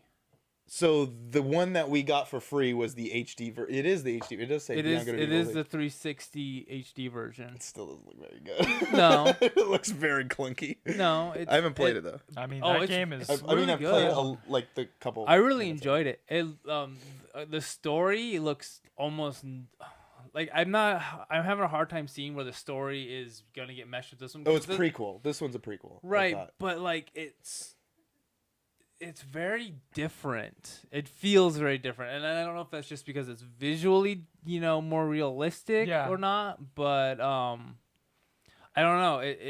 But I'm excited because I really did enjoy the first Beyond Good and Evil. It had like this. It's like a third-person sort of platformy with stealth mechanics, and it was really enjoyable. How did you like the humor, the tongue-in-cheek? It was great. As soon as I saw a monkey like gambling with a pig and the monkey had like a robot arm, I was hooked immediately. I was literally, like, you were hooked. Yeah, I was hooked immediately. And then they fly in little hover bikes in this like sort of dystopian like society looking rundown place, and I was futuristic like, type of thing. Yeah. I was like, that okay. looked like Blade Runner. That with what they were going with there. I was like, I'm down. All right. Thumbs up, thumbs down from Good. Ubisoft. Thumbs up. I thought they were doing good too. we are into PlayStation. We got 2 more conferences. We got PlayStation. They were pretty rapid fire as well. The PlayStation I didn't actually watch. I didn't watch the last 2. All I Yeah. did was like see recaps of them. Because like So- I started watching the PlayStation one, and then I thought that there was like an audio issue. There's at an the audio beginning. issue for the first like 5 minutes. Yeah, and I thought it was an audio issue, and so then like, oh, I'll just come back and watch a replay of it when it's all fixed, and then I just never did. It was never fixed. So they talked about the Uncharted: The Lost Legacy, which is the DLC coming with the standalone DLC for Uncharted 4. That's one with Chloe, right? Yes. Chloe's one of my favorite characters. And then also the character from Uncharted 4. I haven't played Uncharted 4. You got Horizon Zero Dawn getting the Their Frozen DLC. Wilds DLC. Yeah. Days Gone was talked about. They were showing it. Looks really good. Days Gone is the zombie game that coming out of Bend, which is Bend, Oregon. So, and then there was this no-name game that I didn't get to see a title for. It was like you tackle this Tyrannosaurus Rex looking thing. As you do. And but all it said was early 2018. So I must have missed it or something. That was Maybe the name of the game. that was it. Okay, that's what I thought. All right, moving on to Shadow of the Colossus remake. Everyone in the crowd seemed as if they thought it was Shadow of the Colossus 2. And you should know, if they're announcing Shadow of the Colossus 2 right now, you ain't getting that game for like 10 years. So I feel If bad it was for Shadow of those. the Colossus 2, I'd be excited. I feel bad for the people who thought it was Shadow of Colossus 2, and Bro. then they found out it was just a remake. I would have been like heartbroken. yeah, it comes out 2018. I don't know why it's taking so long to make an HD version of that game. I think Apparently, it they're looks probably really they're good. probably I think they're making it from scratch. That's Maybe. why. I don't think they're. I mean, it's a PlayStation 2 game. Well, no, the so- thing is, I think they're doing what Gears of War did with the first one. Where, Ultimate. Yeah, the Ultimate Edition, Yeah. where they just remade it from scratch. Yeah. I think that's what they're doing Might- with this might one too. They also talked about Marvel vs. Capcom Infinite. Coming out September 19th. I know people who play fighting games really liked Marvel vs. Capcom I'm games. gonna tell you right now I've that art never style played looked them. like trash. I don't know about you. But The that's what? how they've always looked, though. Did you see the art style of Marvel vs. Capcom Infinite? Well, I think Marvel vs. Capcom 2 looks good. That's different art style, man. That's when they still use pixels, but Let's see if I can get some. I don't know. I don't think a lot of Capcom's games. They're like these bulgy looking weird things. I don't think a lot of Capcom's games, or fighting games, I should say, more specifically, Like, look at this. have translated really well into 3D. Like, because in comparison, if you look up, well, you know, Street Dragon Fighter? Ball Oh, Fighter Dragon Z and also Guilty Gear, then those guys, even though I don't know if they classify as indie. They're a very small team though. They make their 3D characters look very good and true, I guess, to their characters. Now is the Dragon Ball games are like Pokken, right? Where it's like that 3D. No, Or that no, it's 360. not 3D. Those It's- are No, the it's those are the just Xenoblade side- Chronicle one. No, not Xenoblade. The No. Xenosphere, where the Dragon Ball. That's a different. That's not the Okay. fighting Oh, okay. Dragon Yeah. Ball So- Fighter Z. so This this is one- a regular 2D. It's a Okay. 3v3 fighter, so you have your 2 assist characters that you can swap Yeah, between. yeah. And then it's just a fight grid, or not grid, but you know, just a regular fighting. Yeah. Just like it's Street Fighter. Yeah, just Mortal like Kombat Street Fighter kinda and stuff. Yeah, I mean, it was weird looking. That's Yeah, just all I got I from also think it's due to the fact, well, one, for whatever reason, Capcom, I don't know. I guess this is part of their style too. Is their proportions on characters are always like really, really weird. it. Yeah, and then like- Chung Li, she started talking and she has this like kind of this white girl accent to her too, and that really threw me off. Well, actually, did you know that Chun-Li is voiced by Laura Bailey? Yeah. Okay, well, see, that Which should not happen. But ever since Street Fighter 4, which is when they started having English voice acting, and no offense to Laura Bailey, because I Yeah. love Yeah, Laura oh, yeah, Bailey. yeah, You know yeah, how much. yeah. But for me, it's so weird because for all Hearing those fighting the voice games, come out. you've heard them since Street Fighter 3 up to Street Fighter 3. I mean, you've heard them only speak in Japanese, and so and they're here. yeah, and so when you get to Street Fighter 4, it's so weird to hear like them have English voice actors too. Yeah. So it's just strange. Yeah. Call of Duty World War II was also shown at the PlayStation conference as well. It looks great. I'm probably gonna buy it just because it's it's it's World War II and it's Oh. a Call of Duty game, and most I'm likely not- there will be zombies. It's Sledgehammer. Here's the thing. I have one rule. I have one rule with the Call of Duty games. I don't buy Infinity Ward. I just don't want those games. They've failed me too many times. I didn't like the Modern Warfare series. I'm sorry. That's not what got me into Call of Duty. All that comes out like I said, November 3rd. They talked about Skyrim VR coming to PSVR. That's cool. Heard that think that's awesome. looks really janky though. 'Cause I know. Watch that trailer. No, I know. Even I the know. trailer looked Yeah, terrible. no, the arms are all over the place. I'm not Because they're like. that would. But no. Like, over. I would play Skyrim again for that though. Any way to get me into Skyrim again, That's any great. way, Okay. I'll do it. I mean, Would you play it VR with motion controls? Yeah, I mean, you're essentially. yeah. That's what you're doing. Yeah, I'll try it out. So there's That'd be also As long as they don't have to do like I want to stand here and point there and stand there. I don't like doing that. I this think was that's also dumb. the introduction to all their VR games. So you got Star Child, which was a platforming VR game, which is interesting. The Impatient. Yeah, I don't know what that was like. I said, It looked like an Outlast kind of thing, but it was weird. Yeah, like I said, I didn't actually watch the Sony conference, so I have no idea anything about. Well, any you of missed these this games. gem, Monster of the Deep, which is a Final Fantasy 15 fishing game coming fall 2017 to the PSVR. Yes, everything about that exists, and everything about that is actually going to happen. I There's think this is the only good direction Final Fantasy can go. once you've gone here, it's now what do you do? No. See, they have They're to gonna- start going Fishing in the Deep 2, and then it's gonna be Fishing in the Deep 15. Yeah, you know? they've lost. They don't even have Final No, Fantasy it's in not, it anymore. It's just not- called this now. It's just a fishing game. Yeah. A fishing RPG. Yeah, exactly. Who are they going to compete against? What, Bass Pro Shop? Like, they also talked about Bravo Team, which is an FPS PSVR game. There was this game called Moss, which is like you have, oh gosh, You're what's a that? moss. What's that? Studio Ghibli movie with the guy with the mask on it. You know it? Spirited Away. Yes, the one that takes the money, has the weird. Yeah, like, that's no face. That's no yes. face. So you're essentially that guy, and you run around with this mouse, and you do this thing. It looked okay. I was just like, I was a little confused on what you were supposed to do or what kind of game it was. I think you're gonna stand like outside of it, and then you can like, I don't know, it's weird. And you tell him what to do. They also talked about God of War. Obviously, it's the big 2018 game that's coming from PlayStation. They showed a little bit more of Detroit. Now it has Become Human. So Detroit Become Human is what the game is now called. That's their Heavy Rain development team is now making this game.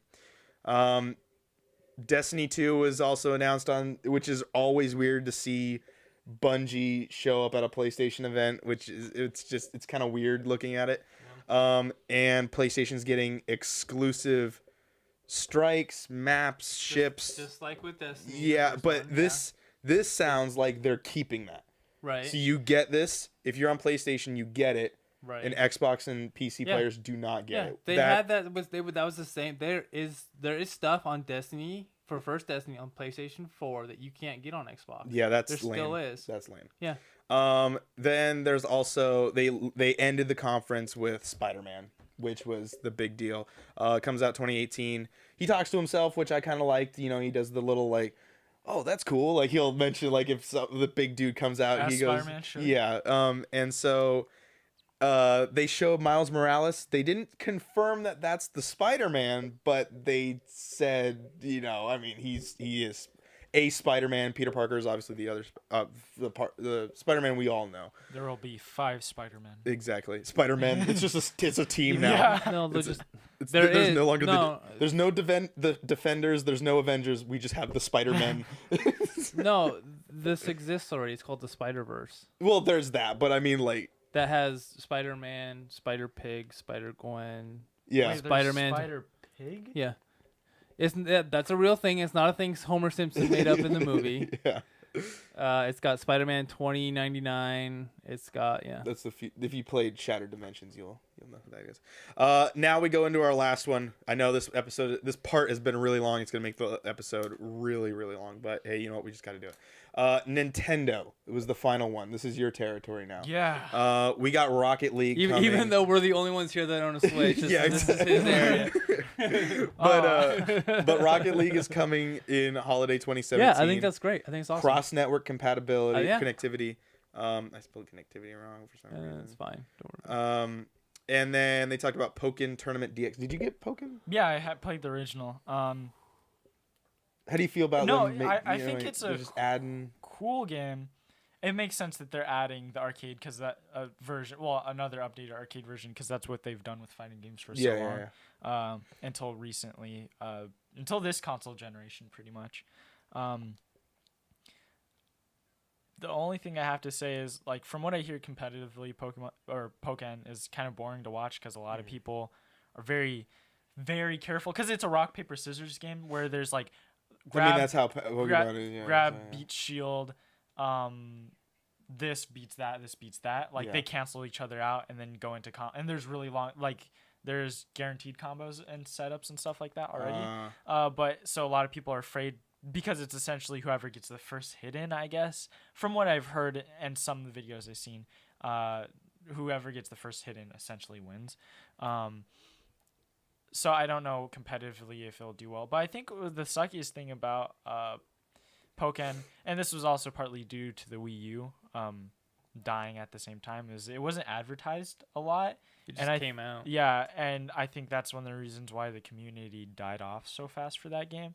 Whereas I think for this game, I think they should do a little bit better to advertise that. I mean, it's a Pokemon game, which should already get people interested.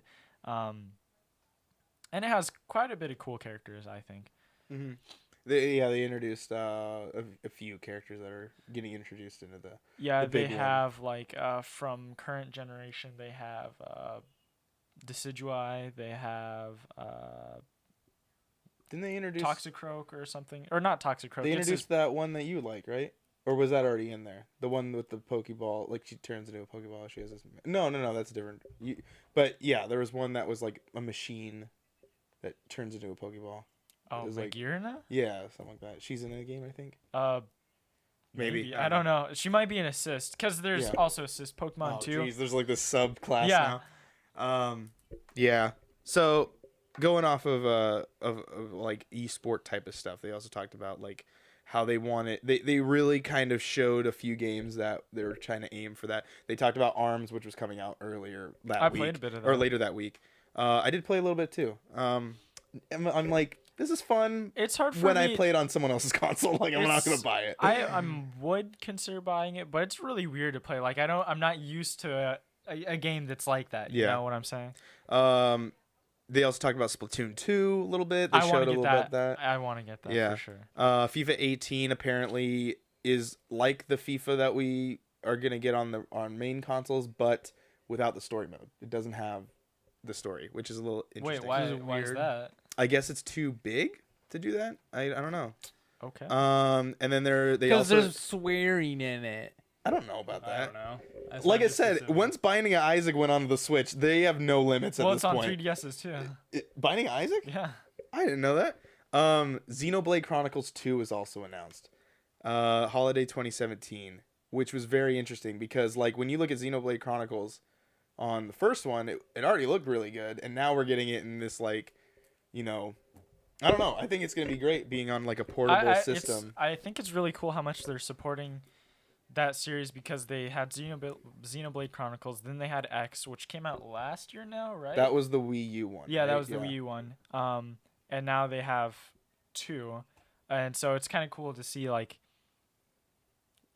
that they're actually supporting this series. You know. Well, I mean, I remember when Xenoblade Chronicles the X one came out, and everyone was like trying to get that game for Wii U. Yeah, you couldn't find it. It was a really popular game. They also announced a Kirby game coming in 2018, which I'm really excited for. I love the little pink guy. Yeah, Kirby's great. They also did tease that there's a core RPG Pokemon game coming. They didn't say what it's gonna be, but they said it'd take about a year to make, so possibly 2018. So most likely it's on its way. They talked about Metroid Prime. They just showed Metroid Prime 4. Logo, yeah. That's all they needed now to in do. development. Yeah, exactly. So we might see that again next year, and that'll probably be their big 2019 release. It'll probably be Pokemon and then Metroid next year, or the 2019. Another Yoshi game coming out in 2018. I guess it's just called Yoshi. They didn't have a name to it. No, This is the what is reboot of the series where he goes hardcore. Yeah, it's like they kept talking about flipping things. So like each level has a reverse of it. Mhm. So you flip it over and then you could have like this back wall to it. They also talk about Fire Emblem Warriors. Mhm. You're a big Fire Emblem guy. Yeah. Okay, fall 2017 is this going to probably push you towards buying a Switch now? Well, that's what I wanted to buy a Switch for in the first place. Was Fire Besides that and the actual console main Fire Emblem game that will be for it. But from the gameplay that I've seen of it, it looks really interesting. They kept the weapon triangle in the game. They have critical hits. They have leveling up. Mm-hmm. They even have the little cutscenes, yeah. Yeah. When they do their little combat. See, that's what I'm wanting to see. Like, I want to see more because Nintendo has all those anime-looking characters already. I want to play a game kind of like Persona 5. Like, even in Persona 5, like there's the cutscene. Whoop, that'd be really bad. There's this cutscene of, it looks like a full-fledged show, and then they get back into the game and they're all 3D animated. And there's like a slight drop in quality. I'm waiting for the moment where there's no drop in quality. You mean like was it Ni no Kuni? Ni no Kuni's kind of like that, 4? yeah. Or they're getting Ni no Kuni or too. I mean on the PlayStation, but I Well, mean if like you the want to PS3 play version. Nintendo Persona, why don't you play Tokyo Mirage Sessions? What is that? It's made by Atlas and the Fire Emblem team. So what about Intelligent Shinigami Systems. Tensei? Or not Shinigami Tensei. Wait, that is the one. What's the one on Nintendo? Tokyo Mirage Sessions, Fire Emblem or whatever. It's Oh, SMT if. okay. That was the code name for it. Got it. That's what it was.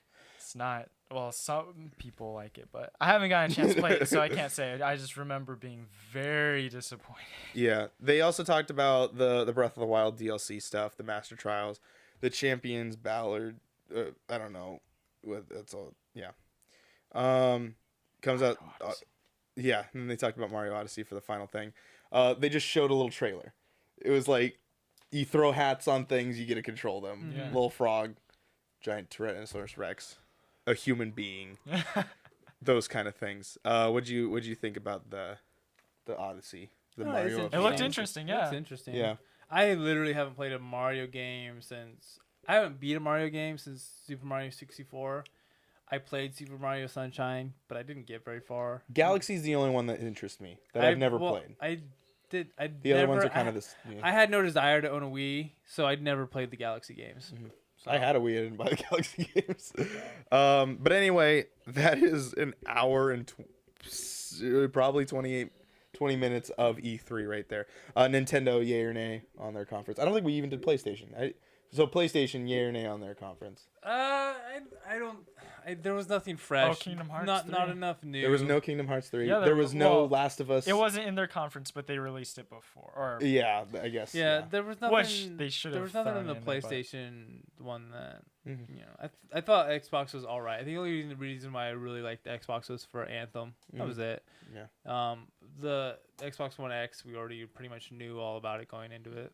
But for PlayStation, a lot of stuff that I noticed was just either remake Shadow Colossus and DLC for Uncharted and There was God of War. I mean, if you're a God of War fan. Oh, yeah. well, I'm not a God God of of War War, fan. yeah. So. So overall, who do you think won? You said Ubisoft. Ubisoft? Ubisoft. Yeah. I think Ubisoft I killed it. gotta give it to them too. As much Yeah. as I, sometimes I like it their was passion. they're targeting. Because I was gonna mention this when the Evil Within 2 guy, the guy and the gal went up there, and they after everyone saw the trailer and everyone was cheering, the guy like teared up, and I'm like, see that.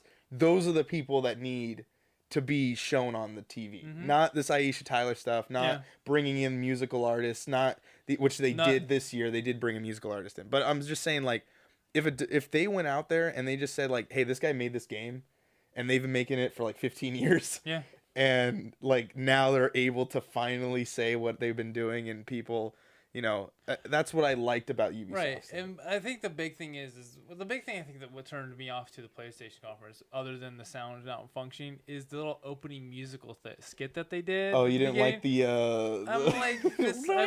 Yeah, like it started, and I'm like, I know it's supposed to be some. I saw it. I'm like, all right, it's supposed to be a theater presentation. Well, I saw it, and I'm watching. I'm like, all right, so this is probably for something for Uncharted. It was. Let's just sort of. It was just like just play us the trailer and not this extra crap because I'm not interested in this. I'm not there. Like I don't want to watch Yeah, it's like. All right. Even if I was there, any I would have been there. Like, any games that you saw that you were like, that's Anthem the win. and Anthem won E3 for you?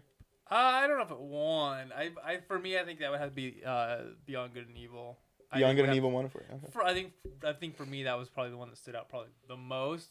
But the one I'm probably the most excited for is Anthem. What about you? The 2 games I was interested in was Beyond Good and Evil 2 and that one game that you said Wolfenstein. The Wolfenstein Among Us. Wolfenstein Among Us. Yeah. The ultimate crossover. Yeah, that's I have to say Evil Within 2 as well and Wolfenstein. So I guess our winner of Primal Target's pick was Evil Within 2. Yeah, even though we didn't see any gameplay, we just saw the trailer. Yeah. But when you guys get a chance, go on YouTube because you can find the director, the gentleman that was up there talking about it. He'll go through it. He plays in real time. Mm-hmm. We're talking about Beyond Good and Evil 2, yes. right? Yeah. Not the Evil Within 2 because you guys keep saying the Evil. Did I say Evil Within? Yeah. Oh, I thought I said Beyond Good and Evil 2. Beyond Good and Evil. I was I mean, I am excited for that game too. No, but... Beyond Good and Evil 2. Yeah. No, you should watch it just to. Even though he doesn't really do anything, he just kind of shows off a couple things. I mean, that's what it is. It's a demo. It's totally worth seeing because you really get an idea of what they're trying to do with this game just by watching that. Yeah. Ladies and gentlemen, I know it was a long one, but if you made it through it all, thank you so much. Make sure you comment section below what your favorite thing of E3 this year of 2017 was for you. We're going to move on to our next topic. Even though that one went a little bit long, we're breaking them up part by part. So the next one, I need a nap after that long one. The next one is going to be David's. Dude, so what are we talking about? Well, I think what we were so I was thinking the other day, and I found out this particular stat that what's happening this particular year is the Nintendo 64 is having its 21st birthday. It's old enough to drink in the States now. I saw that, yeah. Okay. And for me, that was the console, the piece of hardware with the games that just basically that flipped the switch in my head and was like, this is what my life is about. I am a gamer. This is what I am as a person. Because I had the NES when it came out in the 80s. I had the Super Nintendo, back in the early 90s. But when the 64 came out and we finally got one, and ours came with, Mario Kart. We eventually picked up GoldenEye, and that was when I was in like 5th grade when that happened. So I was around 11, 12 years old. No, around 10 or 11. That was when I had realized that for me, like this is what I wanted to do. This was not just a hobby, And back then, gaming was still kind of considered this odd pastime that just like nerds and losers did. Like it wasn't really something you would talk with about friends, coworkers or friends at school. It's like, but there was, a group of us that would get together and we would play, GoldenEye together and all that. And I just thought we would talk about, that moment that you guys had when it just clicked and you're just like, yes, this is who I am. This is what I want to do. And it's become a key part of who you are as a person. Okay. And for me, it was the 64, hands down. Games like I mentioned before, GoldenEye was a huge influence. Perfect Dark after that. The very first games that I completed 100%. I can't remember which one it was. It was one of these two. It was either Rogue Squadron, getting platinum medals on all of the maps, which was hard to do, or getting 100% in Jet Force Gemini. Finding all, I don't remember the names of them, but I always call them the Furbies because that's what they reminded me of. Because Jet Force Gemini was released around when Furbies were like new and a thing, and so that's what they reminded me of. So I just called them the Furby people. And they were a pain to find, and and not accidentally kill. Yeah, accidentally. And it kept track too of if you killed them, and so like you didn't want. If you killed one of them, you couldn't rescue all of them. Oh my gosh! So you'd have to restart then. Yeah, and this was a game back then. I think I think it took me like a full. I remember this was back then. It took me I think 24 hours. Of playtime to do that, which for me back then was a lot. Yeah. But yeah, that's what I was hoping we could discuss. I also have some numbers on the console and things like that, but I think I can get it with that when I hear about after we discuss your guys' examples. Like I said, for me, 64 hands down. Can't even that console for me just doesn't compare to how much it has influenced me as a person. Since then. So you want to go first? Okay. Well, I guess I'm second. Yeah, I mean first of our situation.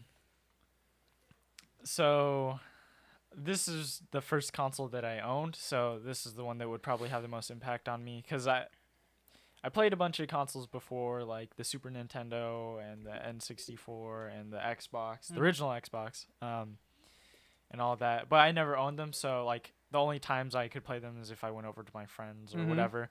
So I never, even though I liked them, I couldn't just like sit down the whole day. Right, and just binge. Yeah, on exactly. A game. Yep. And so when I was 7 and I got my Game Boy Advance from my mom, that was the first time I was able to just start playing games.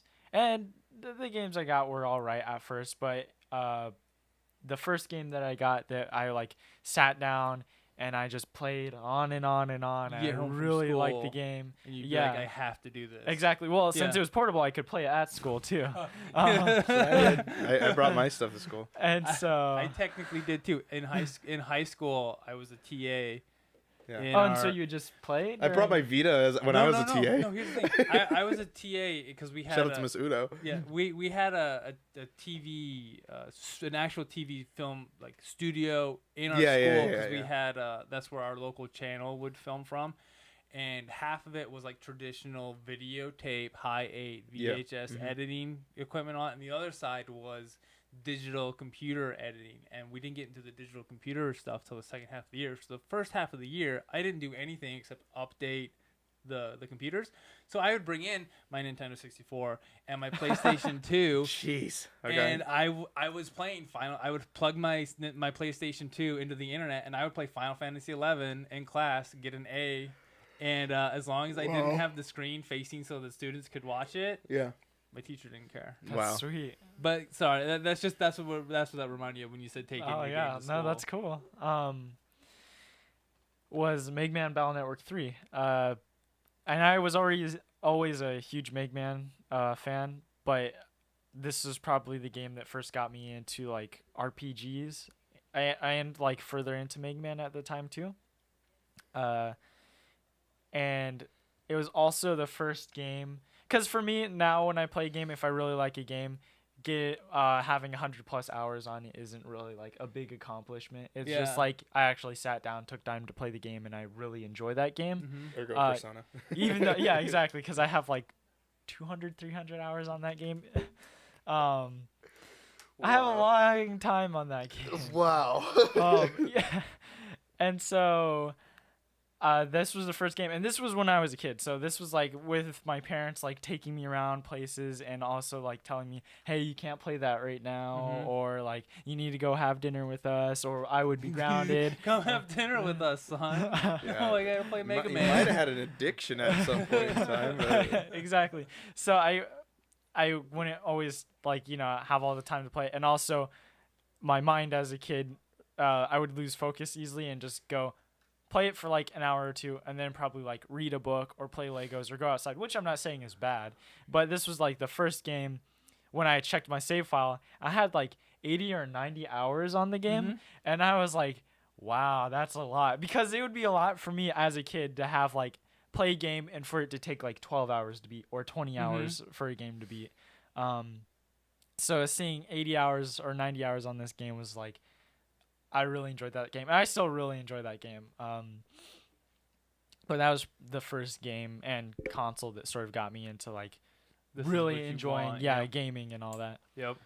Mine was the Xbox 360. Now I've had consoles beforehand, but if we're going with like what was the moment when you realized you were into it? But this was just much more to your. Does this meant more to your life than just like some like little because I mean time killer? I can tell you the stories of like the reason why the Game Boy Color was my first console. The Nintendo 64 I still have, and I still have all the games that I've had. And my controllers still work. Like that joystick's not broken. It's not loose. Yeah, a lot of people break it all the time. I didn't know that was an issue I never until had one break, but I would have them get loose. Yeah, a lot of people. Yeah. They would get loose. But I've had consoles in the past. My dad had a Sega Genesis, and we've had consoles and the PlayStation, and I even had a PlayStation 2 before my 360. But it wasn't that introduction of Xbox Live that pushed it to that sense of there's a community driven behind all of this, and video games bring so many people together more than it separates people. Yeah. And a lot of people could take this either way of like, oh well, that's just like, that's kind of a weird way to put video games. It's not like a religion or anything like that, and I'm not saying it is. What I'm saying is I've seen people come together from video games from all across the world, personally at PAX, and even just in little things at events that I've been a part of. And I even started an event, like a thing that had kids come together and play video games with each other. And my goal with that is to have this person goes to this high school and this person goes to this high school. They both play Call of Duty. Sure, we're not playing Call of Duty today, but all they have to do is like mention like, oh, this game's really fun. I would, and then they just talk about like, oh, do you play this game, this game, this game? Yeah, I play that game. I play Overwatch. Oh, sure. Here, give me your gamer tag and we can play. Like that to me was the reason why the 360 succeeded so much, was that Xbox Live connectivity, and PlayStation 3 did not have what 360 had. And right now they've kind of have it. They're still not the same as Xbox Live, in my opinion. But the 360 with Call of Duty World at War, that was the first Call of Duty game I bought, and I did eventually get Modern Warfare. I just wasn't into it. Like I didn't like the modern warfare stuff. I like previous historic events that actually happened. And so just seeing the stories, experiencing what has happened. So when Call of Duty came out, I played the campaign and beat that, did that whole thing. And then what was cool is you could go in Call of Duty World at War and play with two people, like through the whole campaign. And so that's what I did as well. And I played with, I think I played with Christian on that. And then I remember getting the group of people in middle school to go play Call of Duty Zombies. Like that was a big deal. Another game that I've talked about several times over was Gears of War. Like the Horde mode brought a lot of us together. The multiplayer of Gears of War brought a lot of us together. Plus, there was co-op in that game. And what was really cool is that was a game that Jameson and I bonded over. My brother, who's reoccurred on the channel here and there. We played Gears of War together. He was always Dom. I was Marcus. Obviously, when the situation happened with Dom, a little bit of a touchy subject, but now it's not really spoiler, but Dom dies. So it's like, because he's a zombie character. He's a skin you can get in the game, so it's not even a big deal. And then obviously Halo was this was the first time I ever got to play Halo, playing that with all of the Forge stuff and Halo 3 was your first Halo? Yeah, wow. Halo 3 was the first Halo. Well, actually technically Halo 2, because I bought my 360 and it came with Halo 2, the legendary or the collector's edition, which I believe everyone owns at this point. But yeah, Halo 2 was the first one I owned. Halo 3 was the first one I played with people.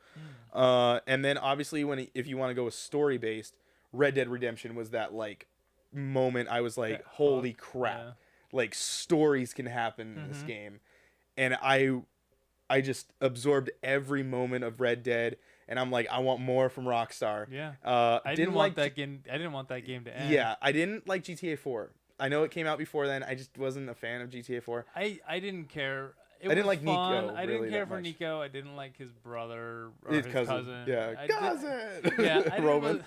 Roman. I didn't really care for the story, but I mean, what was there was a good game. Yeah, yeah. I think the story could have been a little bit better. Yeah, and then there's that hooked me on a Rockstar of where like the story. I don't mind how long I have to wait.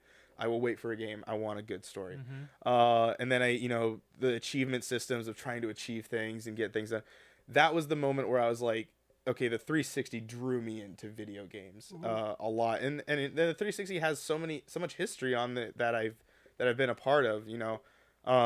That's why I bought a 360 just for the sake of having a 360 because I knew the one was coming out soon, but I still bought a 360. Just because I wanted it in the collection, because the one I had originally had was an Elite, and it was on its way out. So I traded it into GameStop before it did, and I got a PS3, and then I eventually bought the Gears of War one that I always wanted.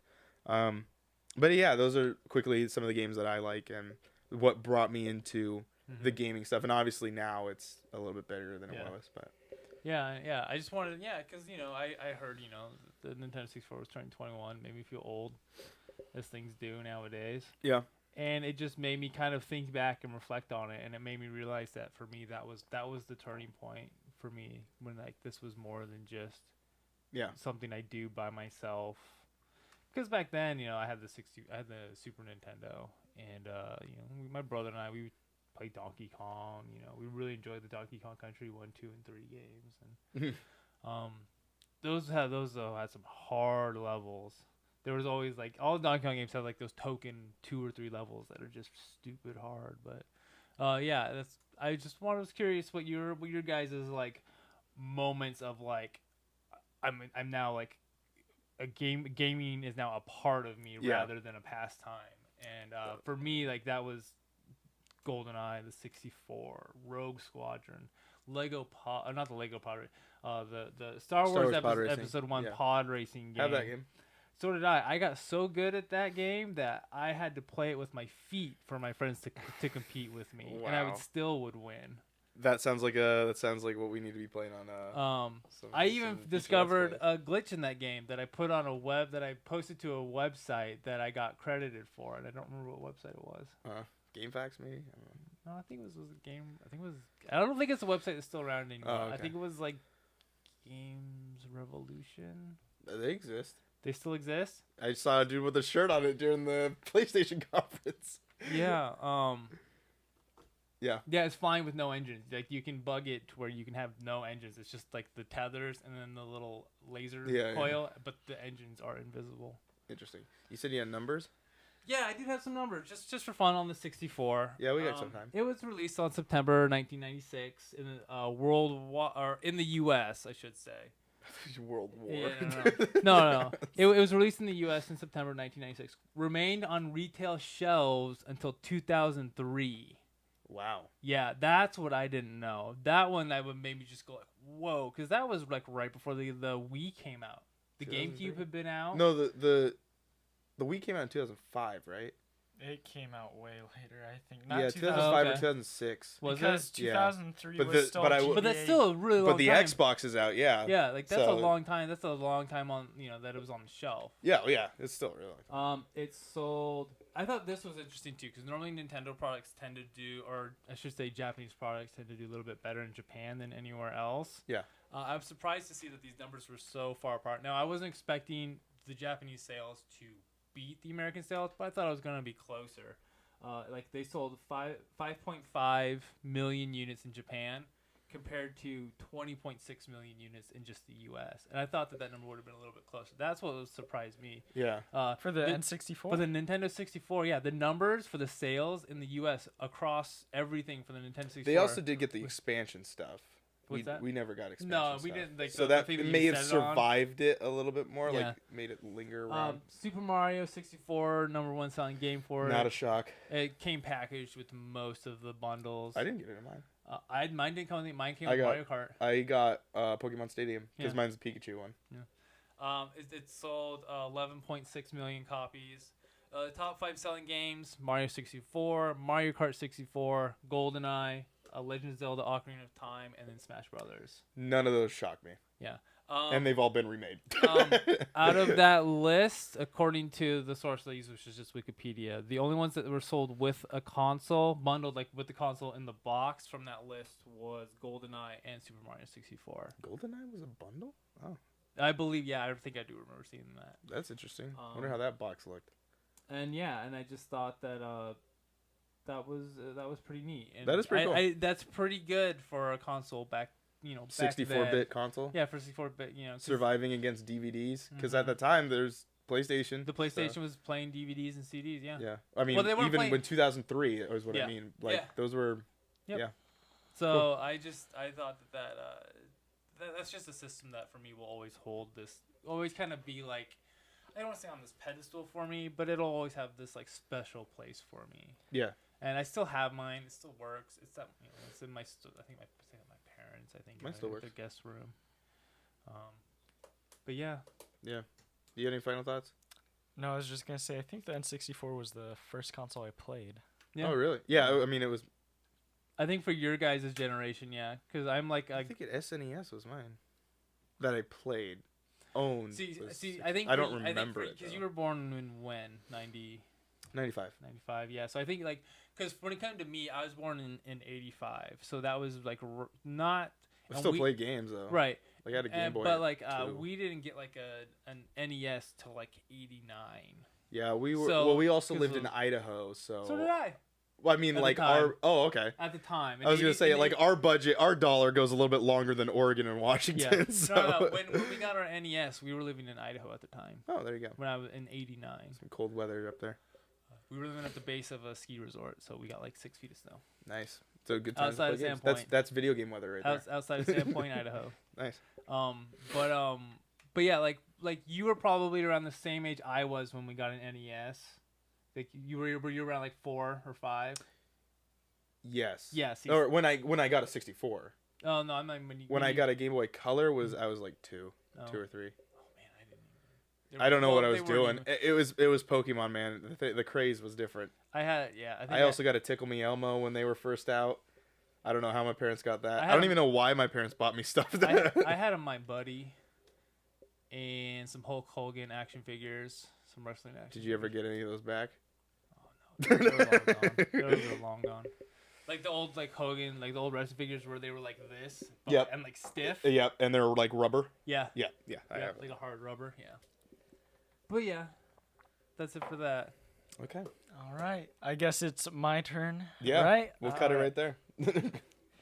So, my question that I'm going to present all you guys with today. Okay. All right. What are we presenting to us? What video game, whether it be a series or could become a series, would you like to see either get a sequel or a reboot? And I guess I'll go first since I'm the one asking the question. Yeah, so. might as well. Oh, you have some good games there. The first one, it will be sort of a tie-in to episode 5 of Primal, because this is 6, right? Oh, this is 7. This is 7. This is 7. Okay, yeah. so this will be. I think the last episode Did we talk about it in 6 May? Is when we talked about like our favorite protagonists and stuff like that. That yeah. was 6, okay. right? Yeah. So this will be a sort of tie-in to episode 6. We've had a lot of episodes. Is a sequel to The World Ends With You, because a lot of people have sort of wanted it because it's just it's good. It's a self-contained game. And I don't think it's necessary, but I'd like to see it because one of the reasons why so many people are sort of anticipating it or kind of want that is because, well, one, people like seeing new things, mm-hmm. and we get a lot of sequels to long-running franchises. They would be kind of nice to see like something else that doesn't get as much attention. Yeah. And also because I believe the game's director or creator or something like that had stated that he was writing like the story for a sequel or was working on it, but it just isn't being created right now or something like that. So it's written. It's just they gotta work on it. They just gotta work on it and get a team together or It's something. usually the worst part of it. And supposedly from things that I've heard, I don't know if this is true or not, because this is like going back to like middle school when I was hearing these things, is like it was supposed to be like a prequel to the events of the first game, which I don't know how that, well, I guess I could kind of Would it see be how that called The works. World Begins With You? Yeah, something like that. That's what like people would say. Although in Japan it's called, the Japanese name of the game is What a Wonderful Life. So it would be like What a terrible Yeah, life. what a terrible life. What a horrific life. That would be such a sad name for a game. Buy it now. Exactly. The second would be, knowing me and a lot of other people, a Mega Man game, because the last time they made a new Mega Man game, I believe this is true. Not just like a collection or like We're getting a another bundle. collection too. Exactly. Not just that, but like last time they made a new Mega Man game was when I was 11 or 10 in 6th grade. Now, do you think they can make a Mega Man game now with Inafune? Yeah, Inafune gone. Yeah. I don't see why not. I don't see why not. Because it's Capcom. So the they thing don't care. is, like, I do like Inafune a lot, but the thing is, he was just a director essentially. Yeah. And even though he's credited as being the creator of Mega Man, that's not necessarily true, because there was actually someone else on the team that designed Mega Man. So it's like the Jap Kirby Stan Lee situation. Yeah. Where Stan Lee came up, like he didn't come up with the look of Spider-Man. Jack Kirby came up with Spider-Man. Like, and all those other characters. Yeah. But Stan Lee's getting all the credit because Jack Kirby's dead. So rest in peace. So it's sort of like that. The only character that I know for sure, and that's like not terrible, because as video games get bigger and bigger now. I mean, it was less common back then, say, because now there's people expect like huge design teams. So someone will be working on the art, someone will be working on like writing the characters, someone will be working on story, blah blah blah, and doing all that stuff. But as far as I only know, the only character that he not the only character, but one of the main characters that he designed for himself really was Zero. Like, that was his sort of main character, and that's also why, interesting fact, in Mega Man X, Zero, he wanted initially Zero to be the main character of Mega Man X, but Capcom was like, people won't recognize him, so we want to stick with a familiar. Recognize him now. Exactly. So I don't know what Capcom was thinking, but they were like, well, let's just stick with a familiar thing that has gotten us a lot of money so far. So they made it Mega Man still the main character, but now Zero is his partner, essentially. Yeah. And then that's also later on why Zero has his own series, the Zero series for the Game Boy Advance, because Inafune was like, I like Zero. He deserves his own game series. Yeah. But yeah, I would like that. I think they could honestly make it without Inafune, because the Battle Network games, the Star Force games, I think... Actually, I want to just say this. I might be completely wrong, but I want to say X Series forward, he was just a director. He just sort of like oversaw things. That's and good. Move on. Everyone else was just working on it. Yeah, and I think a lot of those games, like Legends 2, Zero, Battle Network, and Star Force, I think those are all... I liked a lot of those games. So I think they could do it even without him being a director, because I think most people at Capcom have had some experience working on Mega Man or something. Either that or Resident Evil. Exactly. There's not much going on over there right now. So I think they could do it. I just would hope that they would, put some heart into it, not just do it to sort of like, if they made it crappy or something, to sort of like spite Inafune or something like that. Yeah. I do like the next game you have here, though. Oh, yeah. So... I'm a huge, I used to be get scared really, really, really easy. Yeah. Well, these games are scary. And so I like to challenge myself if I have a fear of something. Well, sometimes, not all the time. It depends. Yeah. So I wanted to get over my fear of like horror movies or scary things by making myself see those things more. So for like a whole 2 years or something, I watched nothing but horror movies and played survival horror games or just horror games in general. It didn't have to be survival This was your horror. gothic phase. Yeah, exactly. To overcome that fear, which I did. It was easy. But I really liked Silent Hill. I still haven't played 3, even though I really, really want to. But I'd really like them to do a reboot or sequel. It doesn't matter in any of these cases of Silent Hill, because that game, the series, at least initially when it was created, it's kind of gotten to a really bad spot now because the last one was like Silent Hill. It was a Vita game. It was like Yeah, I think it was like a weird early like on multiplayer Vita game. It was like a multiplayer game or something like that. Yeah, it was not very good. Yeah, it was far from Silent Hill from what I've seen. But a lot of what Silent Hill is known for is psychological horror, sort of messing with your mind and sort of asking these like bigger questions, and having a lot of symbolism in the games, which I think is really awesome to be able to dig into a game and find meaning or purpose for it. Yeah. So I think that'd be really cool, especially with how Resident Evil had, with their newest game, they sort of took it a step back from the action and sort of just put the horror in the forefront of the game. So I'd really like Silent Hill to be able to just like go back to its get its like stuff together, sort of focus on telling a really, really good story, because I believe that's one of the reasons I was excited for the first Evil Within game was because I was like, this looks like older Silent Hill, you know. I haven't played it. I don't know what to expect. Yeah. But I would really think that a new Silent Hill like that would be awesome. And I'm sure a lot of people are kind of would be interested in a survival horror game like that.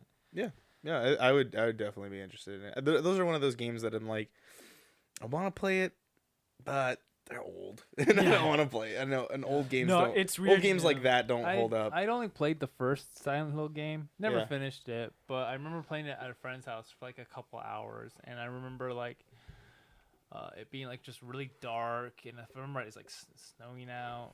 And Yeah, it's foggy. And there's that Wii one. Oh, I played that. That's the one where it's all snowy. I played it on PS2. It was Shattered Memories. It was trash.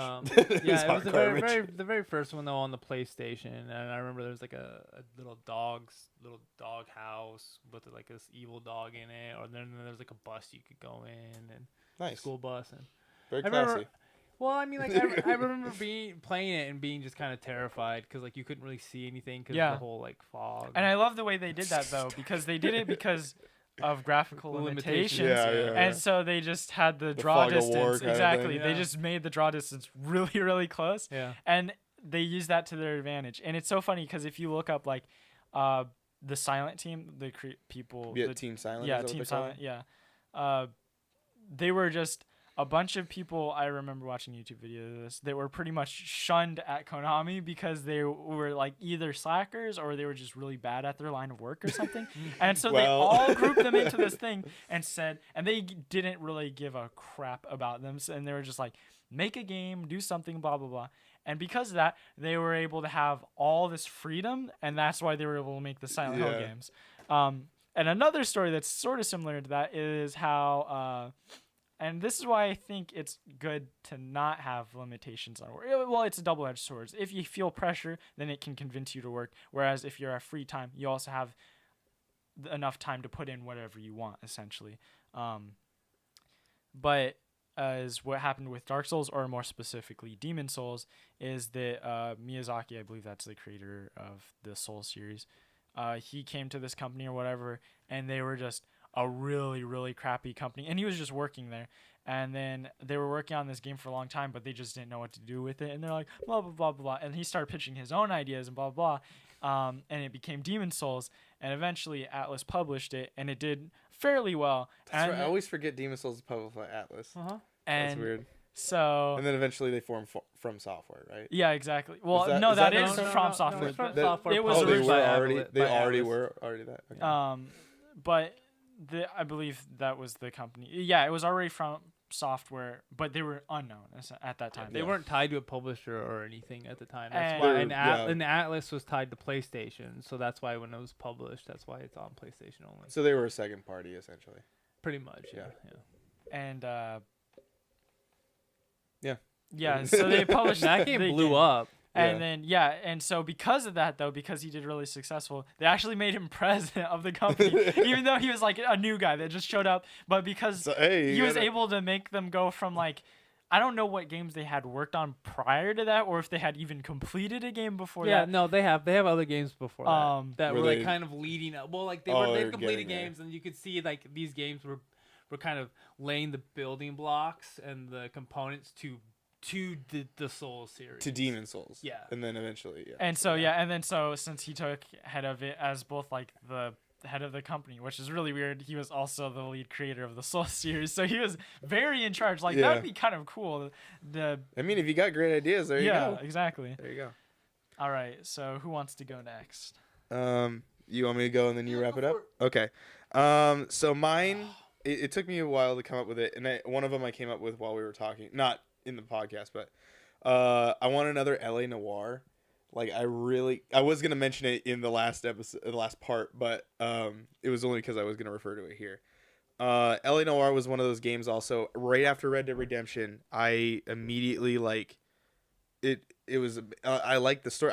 That game was 4 discs long on the 360. Actually, yeah, I think it was 4, and I beat it all within a weekend because I was like, I just want more of the content. Well, it's also a really big thing. So I mean, you can like drive around like GTA, but I feel like right now, since we have a console that's running 4K, obviously we have the ability to run games like that now. So, I want like a New York noir or something like that, or like some other city. I want cities that like don't like Seattle or something like that, just of cities that don't really get the credit, but I want like the noir feel to it again. That same time period. Put it in like Chicago. Yeah, I was in the Chicago. Yeah, Chicago would have been like, cool too. Mob scene. You know Yeah. What I mean? I also Prohibition era. the thing about the game, I never could do the interrogations. I never understood those at all. Like, because you had to read their facial expressions, you had to tell if they were lying to you, and they actually like computer generated it to, or not. They went in and critiqued it so much to the actors that when you were playing, you could tell in real life if someone was lying to you, which was really crazy. Wait, really? Yeah, they went in and tried to make it so realistic to it. And then because I just loved the new LA Noire, and it had a great ending to it. I liked it. I was always interested in playing that game. I just On PlayStation it was 1 disc. That was always what was weird. It's a Blu-ray. Yeah, it was 1 disc long, but on Xbox it was 4. It was like with Final Fantasy 13. Oh, because the Xbox games was weren't. DVDs. It was still yeah. DVD until Xbox One. Yep. And then the other one was The Wolf Among Us. I You want want a more of sequel The to Wolf that? Among Us. Like, I like the Fable series. The comics are a little different. Like, they're just different because they're all over the place. They're like, you're following all different these characters. In the first comic, at least, it introduces everyone like they're kind of like all over everywhere. Because they want to introduce all these characters. In the game version, in the Telltale series, it was like, you're focusing on Bigby. This is the main character. You are Bigby. Focus on this, and then you kind of have this relationship with Snow, and then Snow White, obviously, and that was the other thing. I'm a big Disney fan, so it's like I immediately liked every character in this. This is the adult versions of all these characters. You have Mr. Toad, you have all these other characters, and I just liked every time I met a new character, I was like, oh cool, who else are they gonna introduce? Like, who else am I gonna unlock? There's a few that I was like, I don't know who that is. And then there was a few that were nursery rhymes, like Georgie Porgy was in there, and like all these other characters. And I really liked it. And then they left it on like this huge cliffhanger, and you're like, yep, 3 years later, like we still haven't gotten a game for it. I played that game on I think I played it on Xbox 360, and I played it on Vita. that game does not work on Vita. It's so the Vita can't run it. It's so much stuff like because it's the actual console version of it. So when it's running on Vita, it's like it's hard to do it. What happens? Like It just crashes. It'll hard crash. No, really? Yeah, like I have to restart it. Why did they even port it if it doesn't even work? I don't know, but I will tell you, I finished it. So I finished it on the Vita because I liked playing it on the portable. I want Telltale games to come on Switch so I can play it on. If it was portable, that would be amazing. Yeah, it's great. But yeah, I want more of The Wolf Among Us. I want to see more of Big B and Snow and see how that relationship goes. Because right now we only have season 1, so all of my decisions mean absolutely nothing right now until season 2 happens, because that's how Telltale series works. Why? Do you know why they haven't added anything? Because they've been focusing on these. Well, I don't know. In my opinion, they focus on the big license ones like Batman and all these other like Marvel and Guardians of the Galaxy. Yeah, I was always interested in The Wolf Among Us because when I first saw it, I was like, "This is really cool." Yeah. And yeah, now that you mention it, has been like a really long time, and then like. And they haven't even a lot of the about other it. There's games, not even anything on it. That's weird. Yeah, that's my only Telltale game I want more of. Like the Walking Dead was one thing, but after I beat The Walking Dead, I haven't gone back because I felt like that game could have ended on season 1. It could have been done. But I'm glad they continued making them. But like that could have been the story. But this one was like. You need to know. Like, this is a big moment. I need they ask a question they make a reference to, and then they make a question, like they make you question, wait, what? And then you go, do you run or do you stay? Do you or it was like someone walks away, and so it's like, do you chase after them or do you stay where you're at? And then I chose, and so in 2 of my playthroughs I was like, I chased after him. And then in one of them I didn't, and it always ends the same. It just goes black screen, credits, and I'm like, dude, and you're like, well, I guess I won't ever know. Like I'm waiting for Telltale, so Oh. that's one of the worst things. It's like I don't know. I'd never want to see Half-Life 3. I will tell you that much. But anyway, those are my games. Okay. So I actually made a list of 5. I'll go into 3 of them, but I'll just give the other 2 real quick. One I think honorable mentions. Yeah, one of them I think would be just a new Rogue Squadron game, especially with you've got EA, working on them right now. And you use the Frostbite engine with it. I think you. Could we don't know that they're not working on that. They could come out with a really good Rogue Squadron game. Yeah. Okay. Another one, it'd be another Red Faction. I really enjoyed the very first Red Faction game. I didn't, and the second one was okay. I didn't play the third one. That was like the third person. I don't remember. I don't think it was called that. The one on Mars. Are they all on Mars? Yeah, they're all on Mars. Okay. But I knew one of those because I really enjoyed those with the first one, especially when it came out, because it was something really different. Yeah. Just being able to literally destroy the environment. Yeah, you could take a truck and run it into a building and then really? like jump out. It wasn't like that in the first one. The first one was just like a traditional first-person shooter. Oh.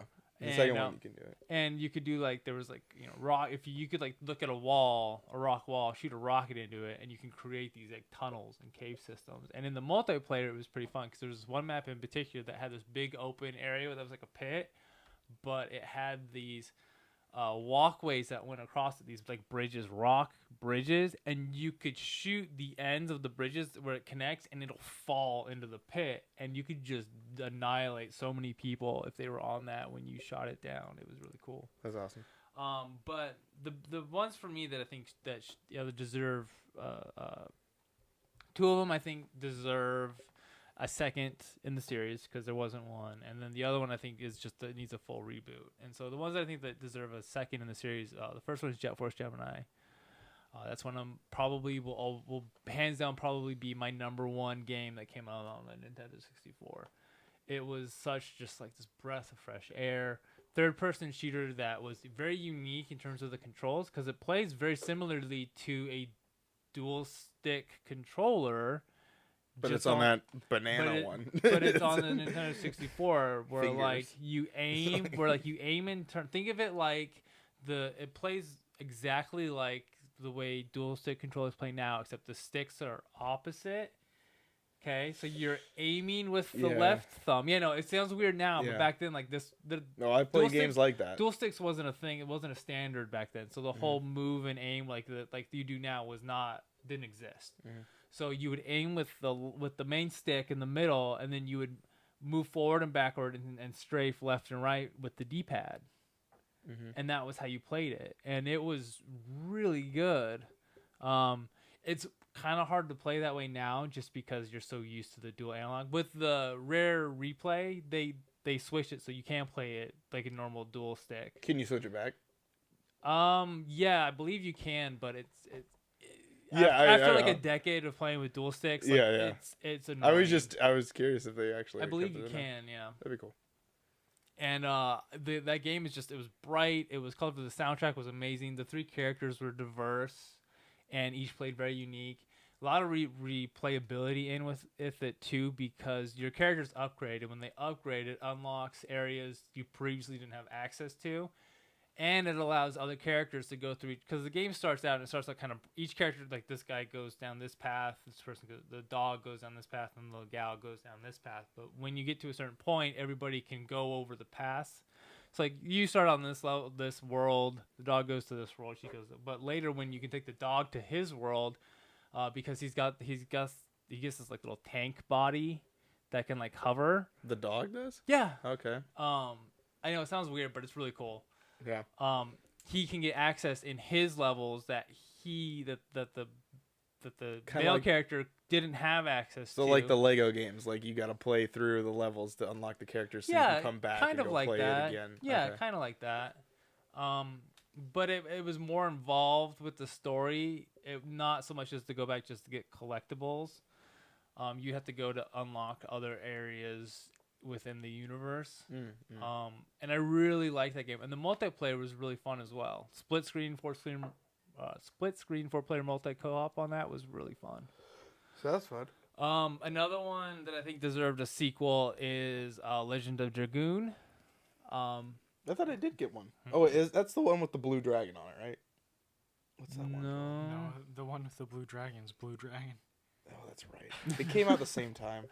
The Legend of Dragoon came out during the end of the PlayStation 1's life cycle, and I remember there being rumors for years that they were going to make a Legend of Dragoon 2 for the PlayStation 2, but it never came through. And the nice thing about Legend of Dragoon is it took everything that Final Fantasy had made, like a standard and in the RPG genre, and just made it more interactive and fun. I know it sounds weird. They took everything from Final Fantasy, and then they made it a game. Yeah, pretty much. Because, like, in a regular, like in Final Fantasy 7, okay, you tell your character to attack, and they're all standing in their line, and he comes over, hits it, and bounce back, right? Well, it doesn't really happen in Legend of Dragoon. What happens is they go in and they do like a multiple attack thing, but it has a little button prompt, and you have to hit the button. You have to time it right for the attack. So you have to go like triangle, square. Yeah, it's almost like a little quick time event before they were called like quick time events. Yeah. And it would unlock more attacks and these bonuses and all these things, and it was more.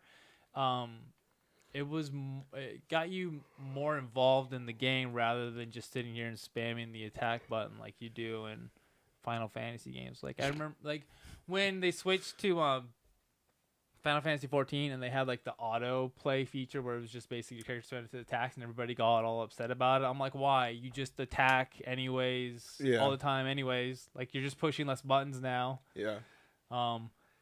Until you needed to cast a spell, and then you just cast a spell.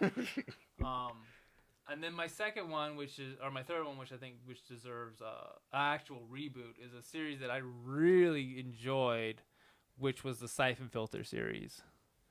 For me on the PlayStation, those were those were the games. Those were the games that my friends and I would sit and play all night. It was this I don't want to say Metal Gear Solid-esque kind of game, but it did kind of have some stealth mechanics to it, and the gunplay in it was very fun. The tasers were the best part, because you would just taser somebody, and cause when you would shoot at the taser somebody, you see this wire shoot out at them, and it would hit them, and then they start shaking and yelling. And if you did it long enough, they would catch on fire. Oh my gosh. Yeah. Well, you had some It was- problems back in that time. Like I was in like Yeah, but you were 7th, playing 8th grade. Turok and skull crushing people, and you were Turok. playing. Turok would have been is a good one to read. And then Turok you 2 is one got of my this favorite games on electric. 64. All your games that involve like Yeah, some they're so sort of violent. torture. Yeah. But no, I have Sat on my wallet so long. I have Siphon Filter if as I bought it off the PSN again when they released it, and I remember playing it and I had a really good time with it. I can't play it now because my PlayStation 2 is toast, or my PlayStation 3 is toast. But When you it were was really good. It's a really like the first one, especially with the animations because it was fully cutscened. But the way it worked is the characters, the game was in full 3D, but they didn't. I know this is gonna sound weird, but like the characters were animated, like in like Metal Gear Solid when they're talking, like they don't, like their faces don't move. Their faces moved, yeah. but their faces were kind of just like a blank slate with features, but then they had like an animated. I know it sounds weird, like you have to see it. It's all I picture. You have to see it. All I It picture doesn't- is those Quizno characters. You remember in Quizno subs they had those little hamsters. Yeah, with and then, It's not. No. It's not That's all like. I It's not picture. like that though. I know, but I'd like to picture But it it like that. looked though. like I'm gonna load you up a cutscene later, but it was basically just like a blank face because like the jaw didn't move or anything like that. Yeah. It was just a mouth that was and eyes that were just animated, and they went to the words, fully voice act, and the quality of those games were really up there. And I really think that, especially think of them like they were like Splinter Cell for the PlayStation 1. Okay? Okay, was it Splinter Cell on PlayStation 1? No. It was on PlayStation 2? It was on. No, I think was it Xbox? Yeah, it was Xbox. It was Xbox. Oh, that's right. The first one is an Yeah. Xbox exclusive. Uh-huh. That's right. I forgot about that. I think the first and second one are. It aren't was they? those Probably, kind of yeah. stealth combat That's kind of weird. game. I own one of them. That's weird that was an So- exclusive game. Yeah, when you were- not so much the stealth as like say Metal Gear Solid. Yeah. But it was there were bits where you can run and gun. And, When you were mentioning your games, I also thought of one more. This is my third game. yeah, Death Junior. I want another Death Junior game. Have you played Death Junior? I played. It was never on the heard of it. PSP. It was on the PSP. Great game. Yeah. You played as Death Junior, and you went. Death Junior goes to like this high school, and so you see all of these characters like Pandora. I think is either your girlfriend or the girl you like, or she is a character in the game. And then there's like all these I think characters that are based on the Deadly Sins. I think. This sounds like a cool game. It's a really good game. And then to make things even better, like during that time frame that I had Death Junior, it's kind of, if I remember correctly, I haven't played it and I haven't even seen it in a long time. It reminds me, I think it was kind of like a God of War type game. I in terms kind of of its think. mechanics. Yes. Hack and slash. Yeah, it was third person. You had your scythe. You could do your thing. And I think you had special abilities. I can't remember. But anyway, there was a. Do you remember on MTV? They did music videos with video game characters. Do you remember this? Okay, so they did this. Here's what makes things even better for this game. So, what's that song you're gonna know? I don't want to butcher their name. The one that's like everyone knows the. Oh God, it's The one that everyone I don't want to hum it because I don't want to butcher it. Do you What's know a the lyric? lyrics? What's a lyric? Evanescence. Evanescence. Evanescence. Yes, the one they're at the building, the skyscraper. Yeah, and she's like That- falling and singing. Yeah, you know that song. What's that song called? I have no idea. Okay, but you know what I'm talking. Their most popular one is like Yes. "Bring Me to Life" or whatever. Yeah, the most popular Yeah, song. where it's like, "How can you see into my eyes?" Yes, like, exactly that song. They did Death Junior characters just in an area. They didn't do the music video over again. They just did that song with those characters. And so Death Junior was the rapping part, and Oh my God. Pandora was the one singing. And it was Nice. so well done because it looked like a music video. It looked like a full-on music video. I have tried to look for that on Oh, you YouTube, can't find and it? I cannot find it. I haven't looked for it for years now, but I remember I searched for that on several occasions trying to find it. So if you know where that is, put in the link down in the comments. But yeah, that Death Junior, I would love to see like come back, even if it was just a PlayStation title, because it was a PlayStation game, and I think it was PSP exclusive, which was really weird. But yeah, I would totally buy that game. I'd buy a PlayStation for Death Junior, because I think they did make a Death Junior 2, but you might as well just reboot it. Yeah. But anyway, that's gonna end it. Any final words? No. Okay. It's been a long episode. This is almost a 2.5 hour long episode. A really long one, yeah. Yeah. It's that E3 one. We had to get it out there, though. Yeah. We had to get it out there. That's true. I was almost tempted just to do the E3 one by itself and then do another topic as the other thing, but anyway, it's not worth it now. It's been a long day. Yeah. But it was a good one. It was a good one. Mm-hmm. Well, ladies and gentlemen, you have just been listening to Bitcade. There's the Are we supposed to like drop? Yeah, drop every the time. beat? Okay, hold Drop on. the beat? Hold on. Don't do it on the first one. Okay. Now, when I say it again, Uh-huh. you're gonna go Bitcade. Okay? You have just listened to Bitcade. Bitcade. Like that. Okay, you got it? All right. Ladies and gentlemen, you just listened to Bitcade. It has been an amazing journey down this road. We have talked about E3. We have talked about the consoles that led us into the games that we love today and led us into doing and talking about shows, making a talk show, and also games that we want to see as a reboot and things like that. Make sure you definitely hit the subscribe button. There's a little end card at the very end where it has our logo, and you get to click on it and it subscribes to us right here on YouTube. Plus, there's a link to the last full episode and a link to the newest video that's ever posted on Primal Target. So I hope you guys enjoy it. Make sure you follow us on the links all down below, also on Twitch. And yeah, thank you, David. Thank you, Quinn. It's been quite a journey this day. It's been a long one, yeah. But it's time to end it. Thank you so much. We'll see you guys in the next video. Good night, everyone.